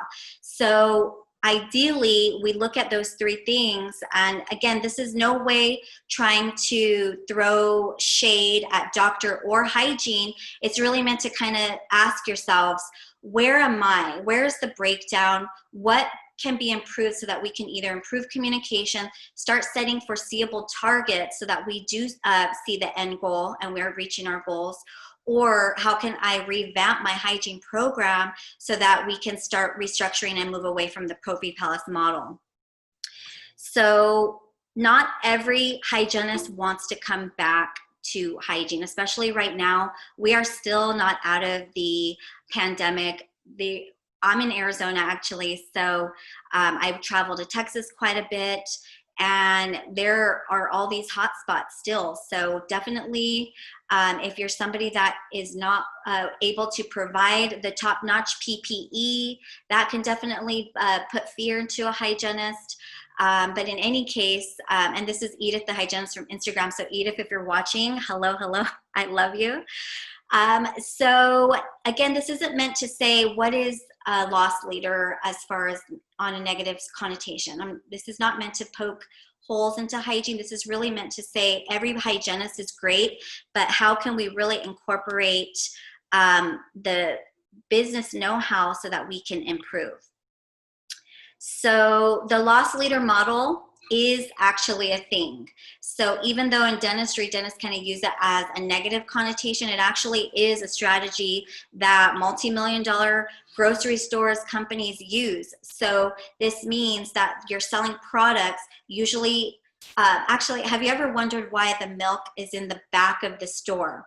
So when you're selling milk, there's not a huge return on investment or production from purchasing that milk, keeping it in-house, storing it, and selling it to the consumer. So that being said, since it has such a low margin, they use it as a means to get people in the store. So in order to get to the milk, you have to pass all of the other more high value, more high dollar items in hopes that you will purchase other items on the way and not just come in for a quick gallon of milk. So doctors, in the same sense, when they refer to or when they regard a hygienist as a loss leader, more than likely they are using the hygienist as the hygiene services, the cleaning, as the means of getting those patients in. Of course, everybody wants to have their teeth cleaned when they come to the dentist. So hygienists, sadly, we don't have control over that model. There really isn't anything we could do to change it. What we can do is bring an awareness to what type of practice are we working in. Are we very insurance driven? Are the patients groomed to be very cost conscious and insurance conscious whereas they're looking at what is insurance cover. I don't want to proceed with this treatment if my insurance is not going to cover it. And really looking at what's our marketing level. So if you're not saying that if your ad is in the Dandy Dime or Penny Saver that you are a loss leader promoter, but more so we really want to look at how are we marketing ourselves to the public, and what does that mean as far as hygiene. So the same way hygienists get a bad rap, doctors also get a negative name. So a lot of times we think of dentists as not full-on oral physicians. We don't understand fully all the stress that goes into opening up a dental practice, building a practice. And really, anytime doctors look to hire a consultant or bring in technology, more than likely they want you to use it. More than likely, if you're buying a laser, they want you to use it. And so I find when I go in to work with teams, I have to be that voice. I have to be that that motivator, because the doctor, not that you don't have the communication skills, you just may not have the time to fully sit down and set that overall standard. So if you guys are at home taking notes, I would love for you to write down, how am I relaying my expectations to the team? So let's look at some fallacies that kind of feed this loss leader myth. One, hygienists don't want to work on commission. That's kind of a dirty word in hygiene. And we often think, since it's so stigmatized, if you see a hygienist that's commissioned and she's really rocking it and earning commission for the services he or she provides, a lot of times team members who don't understand the model or the motivation and drive in that hygienist, they might think that he or she is only producing for the money. That's not always true, and that certainly wasn't true for me when I was in clinical hygiene. Another thing that really sticks out to me is the doctor pays me. Actually, the doctor does not pay me. So the money that a dental practice produces, it comes directly from the patients. So I use the slogan, learn more, earn more, because when you invest in a high dollar skill, like say laser certification, definitely is something that you can utilize to go back and grow production for your practice. So that was something that really resonated with me when I started stepping into the space of receiving training, receiving consulting as a dental hygienist. So what is leadership? Well, a lot of times doctors are too busy, too stressed out, don't have the time to really sit the hygiene team or even the assistant team down and communicate that expectation and build that relationship. Oftentimes they put it on a manager, and there are some amazing managers out there, but in some cases, you might find that the manager doesn't have the eloquent communication skills to build and empower a team and get them motivated to move, to work, to the newer standards that may be adopted in the practice. So really think about how you're communicating and motivating your team to kind of get on board. So when it comes down to nuts and bolts, I want to focus on areas 2 and 3. Thinking, am I specifically and clearly stating what I expect the team to do? And actually, as I stepped up into the entrepreneurship role and I went to have my first website developed, I was working with a professional that was from overseas. And you're telling these professionals to make certain changes or adjustments to your website, bring your vision to life. And if you say make it big, they're going to make it big. So I want you guys to think, how have you communicated something and it may or may not have been received in the way that you wanted it to be? So that's when I realized, I think if I'm going to move forward with this entrepreneurship stuff, I might have to develop some better communication skills before I do. Secondly, training. So anytime you incorporate a new technology or even incorporate a new marketing plan, any changes that are made, people need to be trained. And I know starting as an assistant in this field, how important it was for me, and especially my learning style, because I know myself, I like seeing things written down step by step by step. And when you do that, that makes it scalable. That makes it replicable. That means that as I learn the system better, I can then start training someone else and alleviating that pressure off of the doctor. So essentially, everything is a training. Everything is a step-by-step process. Everything is a system and protocol. So we hear consultants saying systems and protocols, systems and protocols.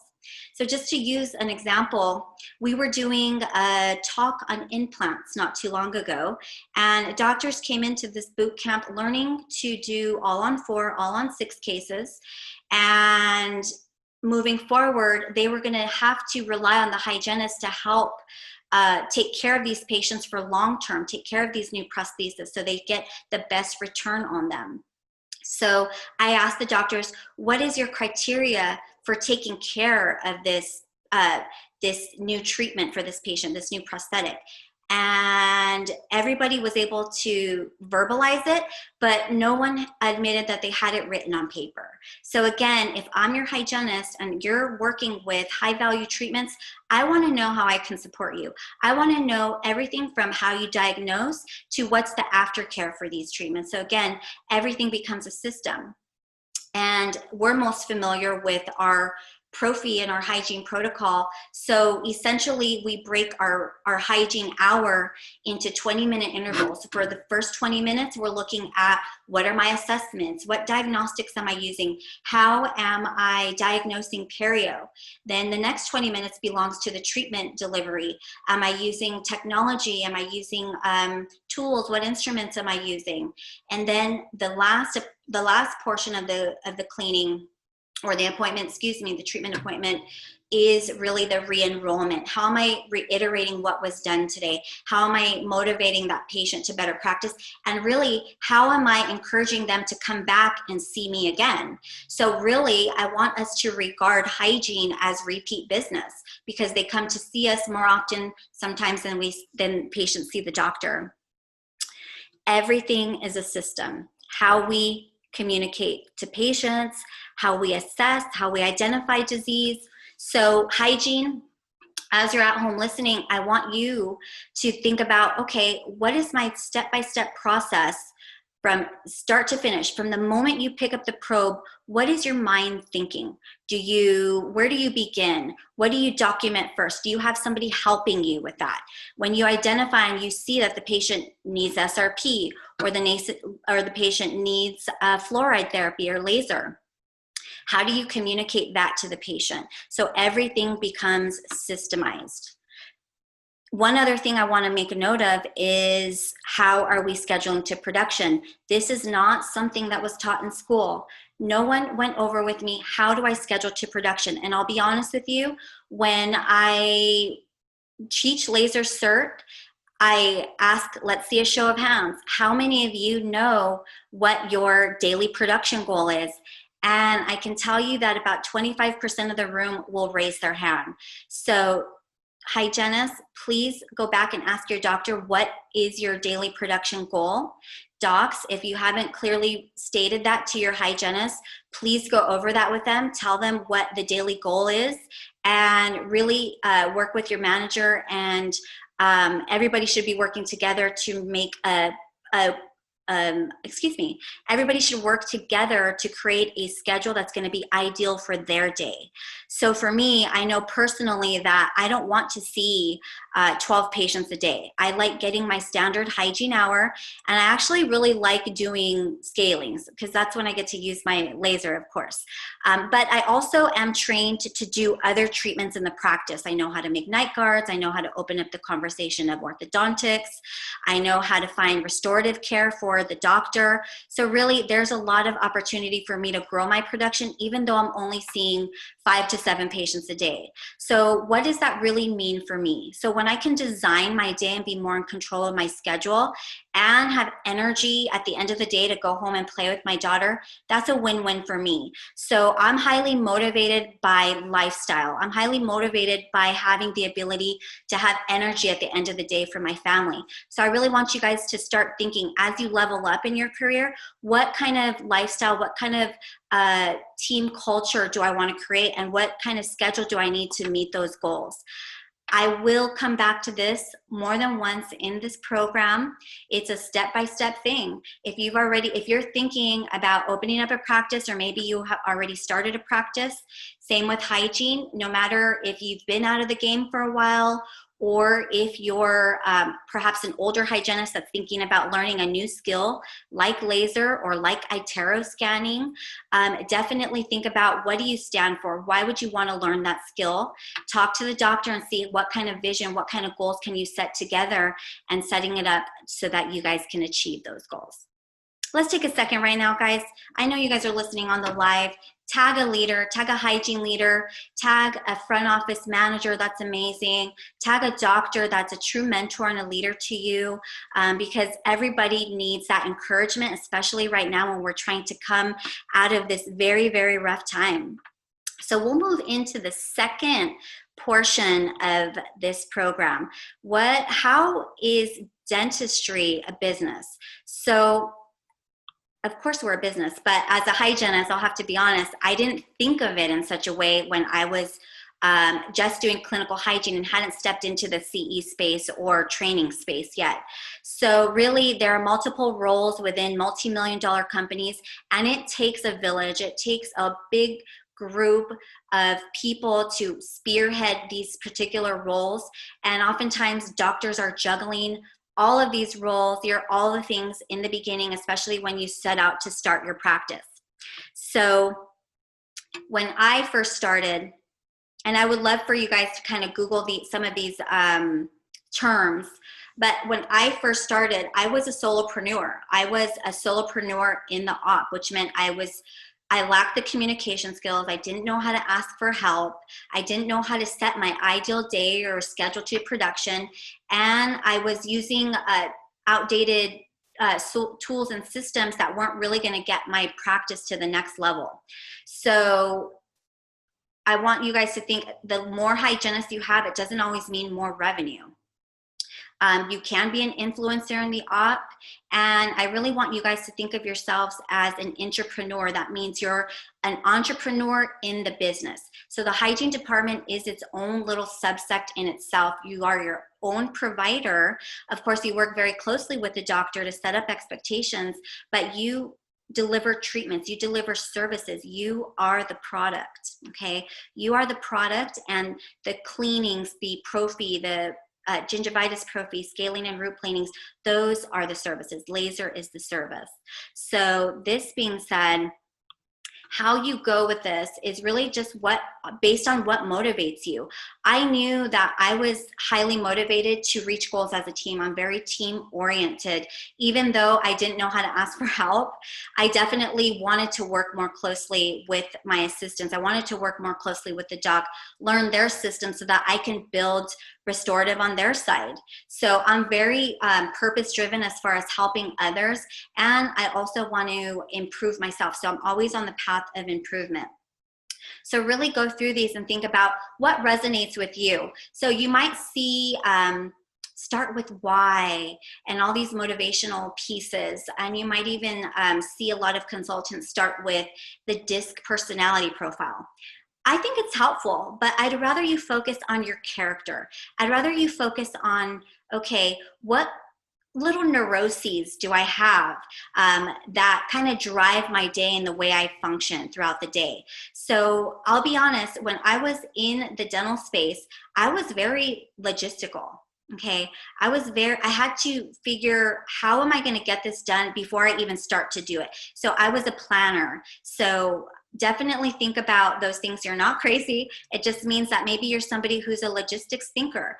There are others who are very visionary. They see the end goal. They are not quite certain how you're going to get there, but they know for certain that they're going to get the job done. So definitely have some fun really thinking about, what are your attributes? What are the key things that really drive your character? Not personality, but your character and the way you kind of function throughout your day. Because the way you function in business is the way you show up in life, and that's the truth. So as I was growing and recognizing my skills, my attributes, not just focusing on the weaknesses, okay? I want you guys to focus on the positive. We've had enough negativity for the year. So instead of taking an inventory and focusing on what do I need to fix, start really thinking about what am I really, really good at? So that's really when you start to think in possibility. What opportunity can I create for myself within my dental business as a second in command, as a COO of the dental office? How can I work more closely, improve my communication so that I can reach more goals and in turn make more money? So I want you guys to really be okay with the idea of making more money. And if you're not, that's definitely something that's going to hinder you. And we'll talk a little bit about that in just a sec as we move on. So we can go into the depths of all of these pieces and liken it into the dental space, particularly for hygiene. And we do this in my Power Sales Unleashed course. But for now, I want you guys to focus on operations, sales, product development, and services. So I want you guys, again, to think of yourselves hygiene as the product. And essentially, doctors, the dentists, you guys and gals, female dentists, can regard yourselves as the product too. The patients come to see you. We build a relationship with our patients and that trust and rapport. So essentially, product development, in this fun way of saying it, is getting continuing education, is improving communication skills, is creating systems and functions. And that will kind of go into our operations. Operationally, what can work more smoothly in my practice? What little tweaks or enhancements can we make? So again, we're not going in and saying, wipe everything out and start from scratch. It's let's focus on what's really good and what's working so that we can really start creating more efficiencies in our schedule. Next, I would love for you guys to make a list of all of your services and looking at what do you charge for them, because when another question I ask in the course is, how much do you guys charge for fluoride? How much do you think your patients would want to pay for laser? Sometimes people have no clue. And again, I want you guys to start priming yourselves and grooming yourselves and thinking like a business and really taking control of those services that you are meant to offer, really thinking of functioning as an entrepreneur. So let's say that we're looking at laser, okay? Every laser operates mostly the same. What will change is its portability, cost. Some have more features that others don't, other accessory pieces. I'm not, and again, in full disclosure, I don't represent one laser company over the other. My goal is to get you trained on whatever laser you have in your practice. So as the hygienist, as the entrepreneur, I would talk to my doctor and we would go through this. I would act as a chief information officer, CIO, if you will, and I would do the research. What laser companies are out there? Who can train me? What are the laws and regulations in my state? What kind of safety am I going to have to incorporate into this practice so everybody knows? And then how can we really have fun with the marketing campaigns? So we would want to calculate a break even. So what this means is we're looking at the cost of the device, cost of training, and looking at what are we going to charge per treatment. Plus or minus, we're not, at this point, we're not talking about going through your P&Ls and debt, profit and loss statement, and looking at what you can afford or what you can't afford. We're really looking at, okay, what's the cost of this service? What's the cost of the training? And how many treatments am I going to have to do to get to the point that I'm paying my training and technology off? So that is something that I would start by if I'm a hygienist and I'm thinking I want to incorporate any technology into the practice. Maybe that's a Cavitron tip or a new Cavitron system. So then you would kind of look at, okay, roughly what is the market value? What do other doctors in my neighborhood, in my area, in my target demographic, what are they charging for these treatments? So if we're looking at calculating an ROI or return on investment, that's the number we're going to get after we've covered our loss. We're looking at just the top 2 hygiene treatments that ideally you'd most likely do before the other treatments. So, or before incorporating the others like herpetic lesions and the other laser therapies that you're able to do. So just focusing on these 2, these numbers are actually very, very low. Okay, so down the line, I have a better gauge on what you guys can charge and what is the standard and customary rate. But this is profound. So if I'm a hygienist and I'm making, let's say standard is $80,000 a year, and I incorporate a treatment that's literally going to take me about 5 minutes, and I'm working 4 days a week, that's covering a substantial fraction of my overall salary or annual income. Okay, so this is how you can afford to get a raise. So looking at, again, how much treatment am I doing as far as SRP? That could be an additional easy $20,000 a year if I'm just doing one SRP a day. But what's the problem? What's the issue? Not problem, but what's the holdup? Okay, what keeps us from kind of moving forward? And it's the idea of sales. For whatever reason, and doctors, you're guilty too, for whatever reason, we feel like if the patient has to pay or come out of pocket, not everybody, but in some cases, we are very uncomfortable presenting the idea of fees and costs. Now, I want you to think about, are you from the old school, which is, oh, we shouldn't discuss money in the op. The provider should not discuss fees. So that's one thing I would love for you guys to consider. Again, there's no right or wrong. Just consider, what is your system right now? How do you guys feel about that? Secondly, it's, do I know how to present value to this treatment? So when we're in fee-for-service dentistry, that means insurance does not contribute to this treatment. You do essentially have to sell it. In this term, I would love for you guys to just understand the features and benefits of your products and services. You, again, are the product. Your feature is you're amazing. You know how to communicate. You know how to build rapport. You know how to provide the best cleaning and treatment possible. And I say cleaning because that's what's rolling off the tongue now. Of course, it's a treatment. And you want to really know, what are the benefits of this treatment? So again, we're playing off of, let's say we ask our doc, hey doc, I want a laser. He's going to ask you, well, how much does it cost? And $10,000? I don't think so. So that sounds like a huge investment, right? So you're going to let him know, absolutely not. It's going to be okay, doc. This is what we're using it for. And culturally, I would love for you guys to be able to come together. So this is actually a slide from my certification course. And we start off with, what is your purpose behind starting laser? Because I have worked in other environments, dental environments, where it was all numbers driven. And that's not good or bad, but for me, because I know myself, I don't want to be so numbers driven. I want to be able to just look at my patient pressure free and provide the treatment that I see they need. Okay, so again, it's okay to say you want to increase production, but I don't want to be pressurized. I don't want to be in trouble if I don't reach my production goal that day. So doctors might say, I want to decrease healing time. We don't want to hurt our patients, right? So there's many reasons. So again, the first thing I want you guys to start with is, why do we want to bring laser into the practice? It's okay to say we want a win-win for our patients, where it's going to produce additional revenue streams and also enhance the healing and therapy. So this is what we would see. Typical perio patient, okay? So typical perio patient, and we go through our system and protocol and process of assessment, gathering data. Side note, I would love for you to go back and ask your docs, ask your hygienists, what is our criteria for an SRP? That's also something that's not clearly communicated. And sometimes it stems from lack of mistrust.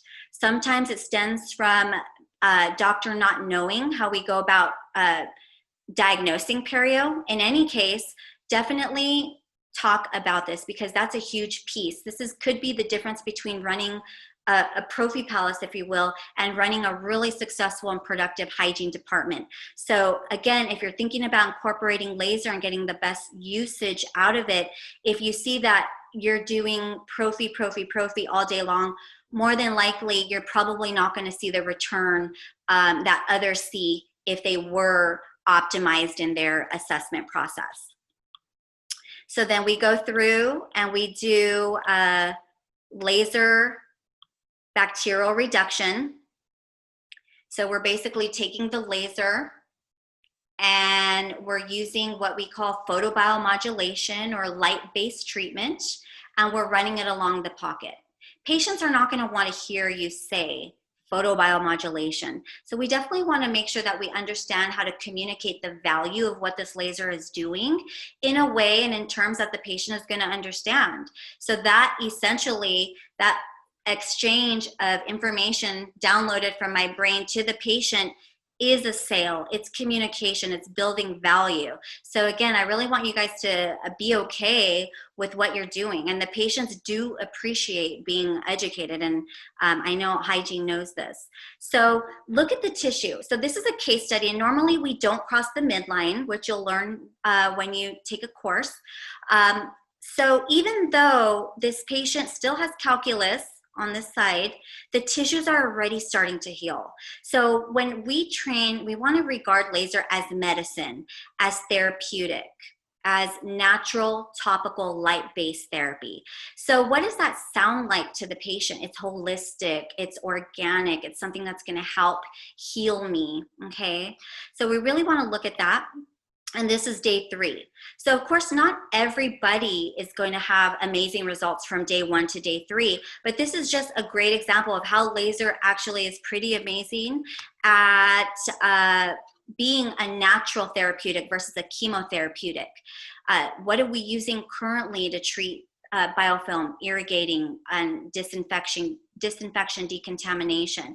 Usually we're using a chemotherapeutic like chlorhexidine or a medicament like Arestin. And again, we're not saying that those things are no longer useful, but we're just looking at products and benefits, which feature is going to be more beneficial to my patient depending on what their budget is, depending on what time we have, depending on what their assessment, what we find in their assessment.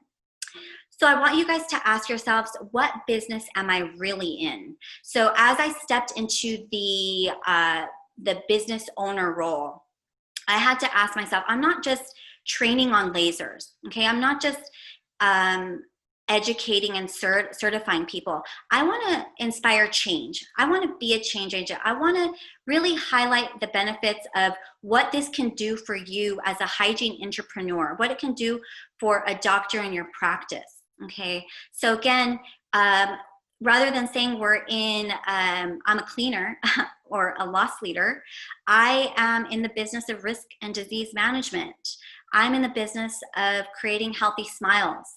So really think about what you're truly doing. So this is one case that we treated. Again, we saw amazing results with this. This person initiated therapy in January, and by the end of the year, they were down to 3s and 2s. So on a scientific level, laser is pocket reduction therapy. What I start with in educating my patient is, what does a deep pocket mean? Okay, what does a deep pocket mean, and what's living and growing and festering down in those deep pockets? Aggressive disease-causing bacteria. So the goal is not to eradicate the disease, because we know it's chronic degenerative. There is no cure. And it's important to reiterate that as the patient starts to heal and see better results and be more stabilized. So again, it's coming back full circle with, how do we explain the long-term care for this patient? They're not free and cured of their periodontal disease. They're stable as a result of them coming in frequently, us using our adjunctive laser therapy that again is a win-win for both, because laser is meant to specifically treat and perform pocket reduction. So again, what are the features, benefits, and advantages of my treatments, of my services, of my technology? We do the same thing for Arestin. What are the features, benefits, and advantages? What's the substantivity? How long does this last? What does it cost the patient? So all these things. So again, we're not just looking at hygiene, we're looking at doctors' treatments too. So essentially, I would love for you guys to communicate your services. Doctors, what top treatments are you doing in your practice that you would love for your hygienist to be the second set of eyes on? And if the hygienist identifies that this patient is a possible candidate, what diagnostics, what questions need to be asked so that we can get the ball rolling on that treatment, and vice versa. So this is a way that we not only use laser to perform the treatment, perform the ablation, or perform the surgical restoration, but also to enhance healing. So laser is highly medicinal and therapeutic. So again, we look at what is training. Let's say we get a training and we're kind of trying to decide what's going to be our general return. So we look at hygiene as a whole. So again, I love laser because it becomes a platform. It becomes a jump off point to discuss other treatments. So for example, if I'm talking about gingivitis, patients here for a prophy today and regular recare, and I find that they have marginal inflammation, they have gingivitis. So that's gonna allow me to jump off and talk more about any comorbidities, any other areas that is causing this inflammation. And when I'm looking at root desensitization, that's pretty much my segue into talking about varnish. So I tell the patient products and features of the varnish. Because you have hypersensitivity, I would like to use my laser treatment to help desensitize the nerve in that tooth so you feel more comfortable. And I'd also like to use a varnish therapy. It's a fluoride vitamin so that I can help enhance this treatment and help reduce cavity as well. So it's going to be a win-win for that. So we all have our way, and maybe off the cuff, I'm not like exactly giving you exactly what I would say, but definitely really think about how do you present treatment? How do you present value? And I love doing, I love it when you have a laser that can do whitening or TMJ therapy, because again, let's say the patient was in the doctor's side doing 2-hour appointment, restorative, open for a long period of time. If you know that patient has the potential for TMJ pain or crepitus popping, then you can potentially talk to them about doing a TMJ post-op therapy, and then also opening up the conversation for more holistic care, more long-term care like orthodontics and so on. So there's a lot here. So instead of calling it surgical, we call it restorative. We always want to watch our language. And again, if the doctor's not going to see a huge return on investment for laser, because there's only so much incidence or there's only so many patients that may benefit from a frenectomy. But in most cases, hygiene does highly dominate. So again, systems, how do we overcome these objections? So that's also another protocol. So how would you like it, doc, if you were in your side of the office doing a root canal and I have to come grab you because my patient's not letting me take x-rays? Or vice versa, I'm in hygiene and this patient is just in total utter denial as to why their gums bleed, and I need the doctor to come in and help me explain what the deep cleaning is and why they need it. So again, I want you guys to be empowered. I want us to move away from having to get the doctor to back us up, okay, and really just focus on what do I need to talk to about how do I need to present to this patient in such a way, or relate or communicate with them in such a way that they understand. And it may not be today. Okay, but as long as I've communicated value, I told them what our standard of care is, I've done my job, because we can't always control what patients do. So essentially, anytime we have new team members come on board, we definitely want to really create an onboarding process. A lot of times recruiting, which is another aspect of the business, is done by either a manager or the doctor in some cases. Very rarely is a hygienist charged with hiring another hygienist. So definitely, I would love to see you guys take the lead on that and decide, okay, what does my office stand for? And how can I set up systems that are replicable? How can I create templates that are systematic and consistent across the whole hygiene team, so that when we start to grow, and that's what will happen when you start to get more of these fundamentals down, how do we want to grow and in what way? And then you can start being a little bit more picky about how to hone in on who's going to be a best fit for you guys, rather than hiring a body, right? And I know hygiene is kind of scarce right now because there's a lot of hygienists that are still scared to come back, and that's okay. So we just have to know how to kind of overcome this. So please, those of you at home, thank you guys for listening still. We're almost done. We're on the last leg of it. But tag a hygienist, docs, who takes ownership in your practice. Tag a hygienist who has just done an amazing job rolling with the punches, just really kind of taking charge of anything you throw his or her own way. Because again, I would love for you to hand me a pizza party. Give me a pizza party, give me a pat on the back. But definitely words of affirmation, telling me I'm doing a good job directly, really goes a long way as well. So definitely, ladies and gentlemen at home, think about how do you best receive accolade? How do you best receive that that thanks and praise? So that definitely will start to change the culture of your practice. So if you are one of the few, hopefully, that have regarded hygiene as a loss leader, I want you guys to think about what you're willing to pay, okay, to invest in that hygienist, invest in your team. So think about it. Is this person with me for the long haul? Have they been here for a while? Is it a revolving door? Either way, I want you guys to think about what is your brand. Start honing in on what you stand for, because we all drill, fill, and bill essentially, but how we do it, the way we communicate is our brand. The way we set up our standard of care is our brand. And it doesn't always mean the entire team wears black scrubs, everybody looks consistent. No, it's the way we talk, it's the way we communicate, it's the way we act. Also, and tell the team your vision. The best way to create influence and motivate the team is to create that vision. Bring them into your dream. Do you want to own multiple offices? Do you want just the one office? Do you want to grow from one hygienist to 5 or 3? Usually it's 1 doctor to 3. Do you want to bring an associate on someday? Again, do you want to start taking Fridays off so you can be with your family? What is your vision for your lifestyle and your style of practice? And then set up systems around that. And it starts by asking, what are your intangibles?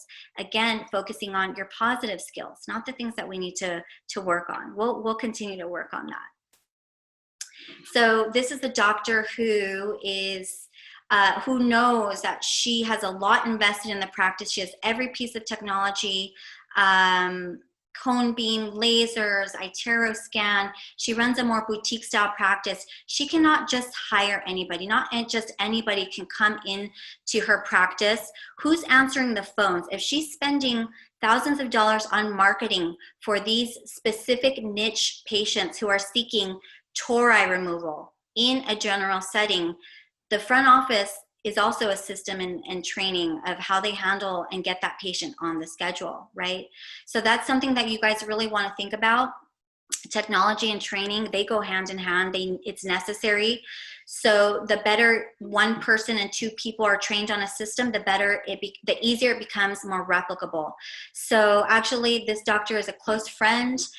She's a very well-respected mentor to me. So we've created this program called the Rockstar Hygienist. So it's essentially technology training, verbal skills, understanding insurance, really how can I thrive in this practice, because she would be willing to pay any hygienist what they deserve if they were able to keep up with the technology training and the flow of her style of delivery. So what technology are you guys using in your practice? And do you guys have a little laminate or a little book on how to use the laser, how to turn it on, how to set it? Do you guys have access to any how-to videos? Because usually all these technologies come with, but again, we're hands-on learners. We learn in real time. So definitely think about what's your system of training. And I want you guys to also think about what is your relationship to money. So usually if you're worried about how are we going to cover cost, if you're wondering, you know, can we afford this? Is my hygienist or doctor going to be on board with this change that I want to create? Okay, so really get to the fundamentals of business and systems, then reverse engineer, look around and see how long do I see myself in this practice, and do I want to invest? Because again, on the flip side, going back to the loss leader thing, I've had some doctors pay for my course and ask for a refund because their hygienist didn't want to show up to the training, or the hygienist, not a refund, but they ask for what can be done because the hygienist, they paid for their certification, but they left the practice. So again, before you invest, I really want you guys to get a team commitment. Okay, and that's not just with laser, that's with any change you're wanting to create. And think in the positive, because I've never met a high caliber hygienist. I've never met a high caliber assistant or amazing manager that doesn't want to be challenged, that doesn't want to grow and evolve and have an opportunity for professional development. So I want you guys to ask yourselves, and this is for docs and hygienists, why haven't I moved forward with fill in the blank? What do you want to see for your practice, and what is the immediates that you can do? So as you've learned, laser is actually the easiest investment you can make because you almost see a quicker return with it. But again, it's going to cost you, it's not always money that we're looking at. Sometimes it's time. Sometimes it's you know, the investment in the team. So what would it really be? So I want you guys to start here. I want you just reiterating and kind of bringing things back full circle as we kind of wind down this program, is start with, how do we diagnose perio? Perio is the bread and butter of our practice. So, or excuse me, scaling and root planing is the bread and butter of your hygiene practice. So definitely I want you guys to get clear in communication on how we diagnose for that. Also, what is my process and system for going out and looking for new technology? Okay, this is how I bring it to my doc when I want to go from using the not so good varnish to the better varnish. Anytime I want to get something better, a new product, a new technology in my practice, I bring forth this information in such a way that the doctor can see it. It's tangible. They see data. They see numbers. Okay, so definitely think about that. And I've never had a doctor turn me down for anything that I wanted to improve and enhance my hygiene department. Clinical systems. So your process of new patient exam is a system. I would start there. So a lot of times we want to promote and market for new patients, but we bring these new patients in and they don't result in any treatment. They don't result in any services being rendered. We don't seal the deal because we have lacking in how we incorporate and onboard these patients, these clients, these customers, if you will. So definitely look at, how do we bring in a patient from start to finish? Do we give them an office tour? Do I talk about the doctor and how all his or her accolades, where they went to school, where they're from, just giving some background knowledge and all those little items that make a patient feel more comfortable and at ease because they're getting to know you, or seeming like they're getting to know you on a more personal level before we start looking into product and service delivery. Okay, so we have a lot of fun with that. And then also the sales stigma. We got to get over that ASAP. We have to really not think of it as a sale. We're communicating value, and the patient can decide what they want to, how they want to move forward based on how you've communicated that value with authority and clarity. Okay, and then we look at top recruitment. How do we recruit for people that are really going to help drive our practice? So essentially, I'm asking you to be like McDonald's. So if you know anything about McDonald's model, they're highly systemized. Anybody who starts in that practice, or in that fast food restaurant, they go through training. I actually worked at McDonald's when I was in high school. So I know that before you graduate from the fry machine to the register, you have to be trained on it. And you have to prove your competency that you can go from handling a fry maker to money. So again, I'm poking fun, but think about, what are you capable? What's your capacity right now? Are you ready for scalability? Because of course, everybody wants $1 million practice, but they may not have the systems to sustain that growth. And then it becomes potentially a toxic culture of no accountability, no responsibility, and no commitment. So then it becomes a revolving door. Unfortunately, McDonald's is geared for that. Because they're so systemized. So people come and go. It doesn't really slow down operations and efficiency, and it doesn't cut into the bottom line or production. So when you do bust that myth and you see that hygienists can potentially be an amazing asset to the practice, now you look at, okay, what is the incentive package? Okay, because again, I love a pizza party, but I would like to go on a trip someday, or whatever the case may be. Whatever drives you, okay? There's no right or wrong to say, I want to get paid for the high value services that I provide, okay? So we're looking at all of our salary, all the way down to co-ownership. Yes, in Arizona, hygienists are very, very fortunate. Thank you, ADHA, for pushing that we can own 100% of practices. I know in California it's 30%, and there are some states that are not allowable to that. But definitely look at this. And if you're a doctor going down this list and you're reading it and you're like, profit sharing, and that kind of makes you feel a little icky inside, I want you to really think about that, okay? I want you to think about that, because that could be a negative mentality. So looking at the bonus system and making those, it doesn't have to be that. We don't have to go to the very end of the line here. We could just start by maybe increasing the hourly wage. Maybe I've seen the piecework system work great. So in that system, let's say we're using laser bacterial reduction, which is roughly around a $55 treatment. You, the doctor, might incentivize me to do that treatment by offering me $5 out of that 55. Okay, and it is a win-win. I didn't mention this earlier, but the cost of a laser tip after you get to your break-even point is around $8 to $12. So if you're charging more than $25 for a treatment, it's still profitable, okay, to give your hygienist that much. So again, what motivates you? What drives you? Always ask yourself, what business am I in? Okay, we're in the business of health. We're in the business of beauty. We're in the business of creating smiles. And that's it, guys. Thank you so much and again, thank you, Dr. Glenbow, for giving me this opportunity to present to your community of thriving Nifty Thrifty docs. You guys are all about dollars and cents. So I'm hopefully you guys can reach out to me if you have any questions about this program. So thank you. You know Dentalry as your go-to store for top-rated diamonds and burrs. Now get to know our incredible PPE selections. Gowns, lab coats, and level 3 masks, all with the high quality and great prices you already love. Our gowns and lab coats feature knit cuffs and comfortable long-term wear. Comfort meets safety with all of our selections. Our Super Suction 2 system has a 99.99% virus kill rate to give you and your patients peace of mind. Our Super Suction 2 features a fully rotating 360-degree arm, making it adaptable in any operatory. And of course, our diamonds and carbide burrs can't be beat.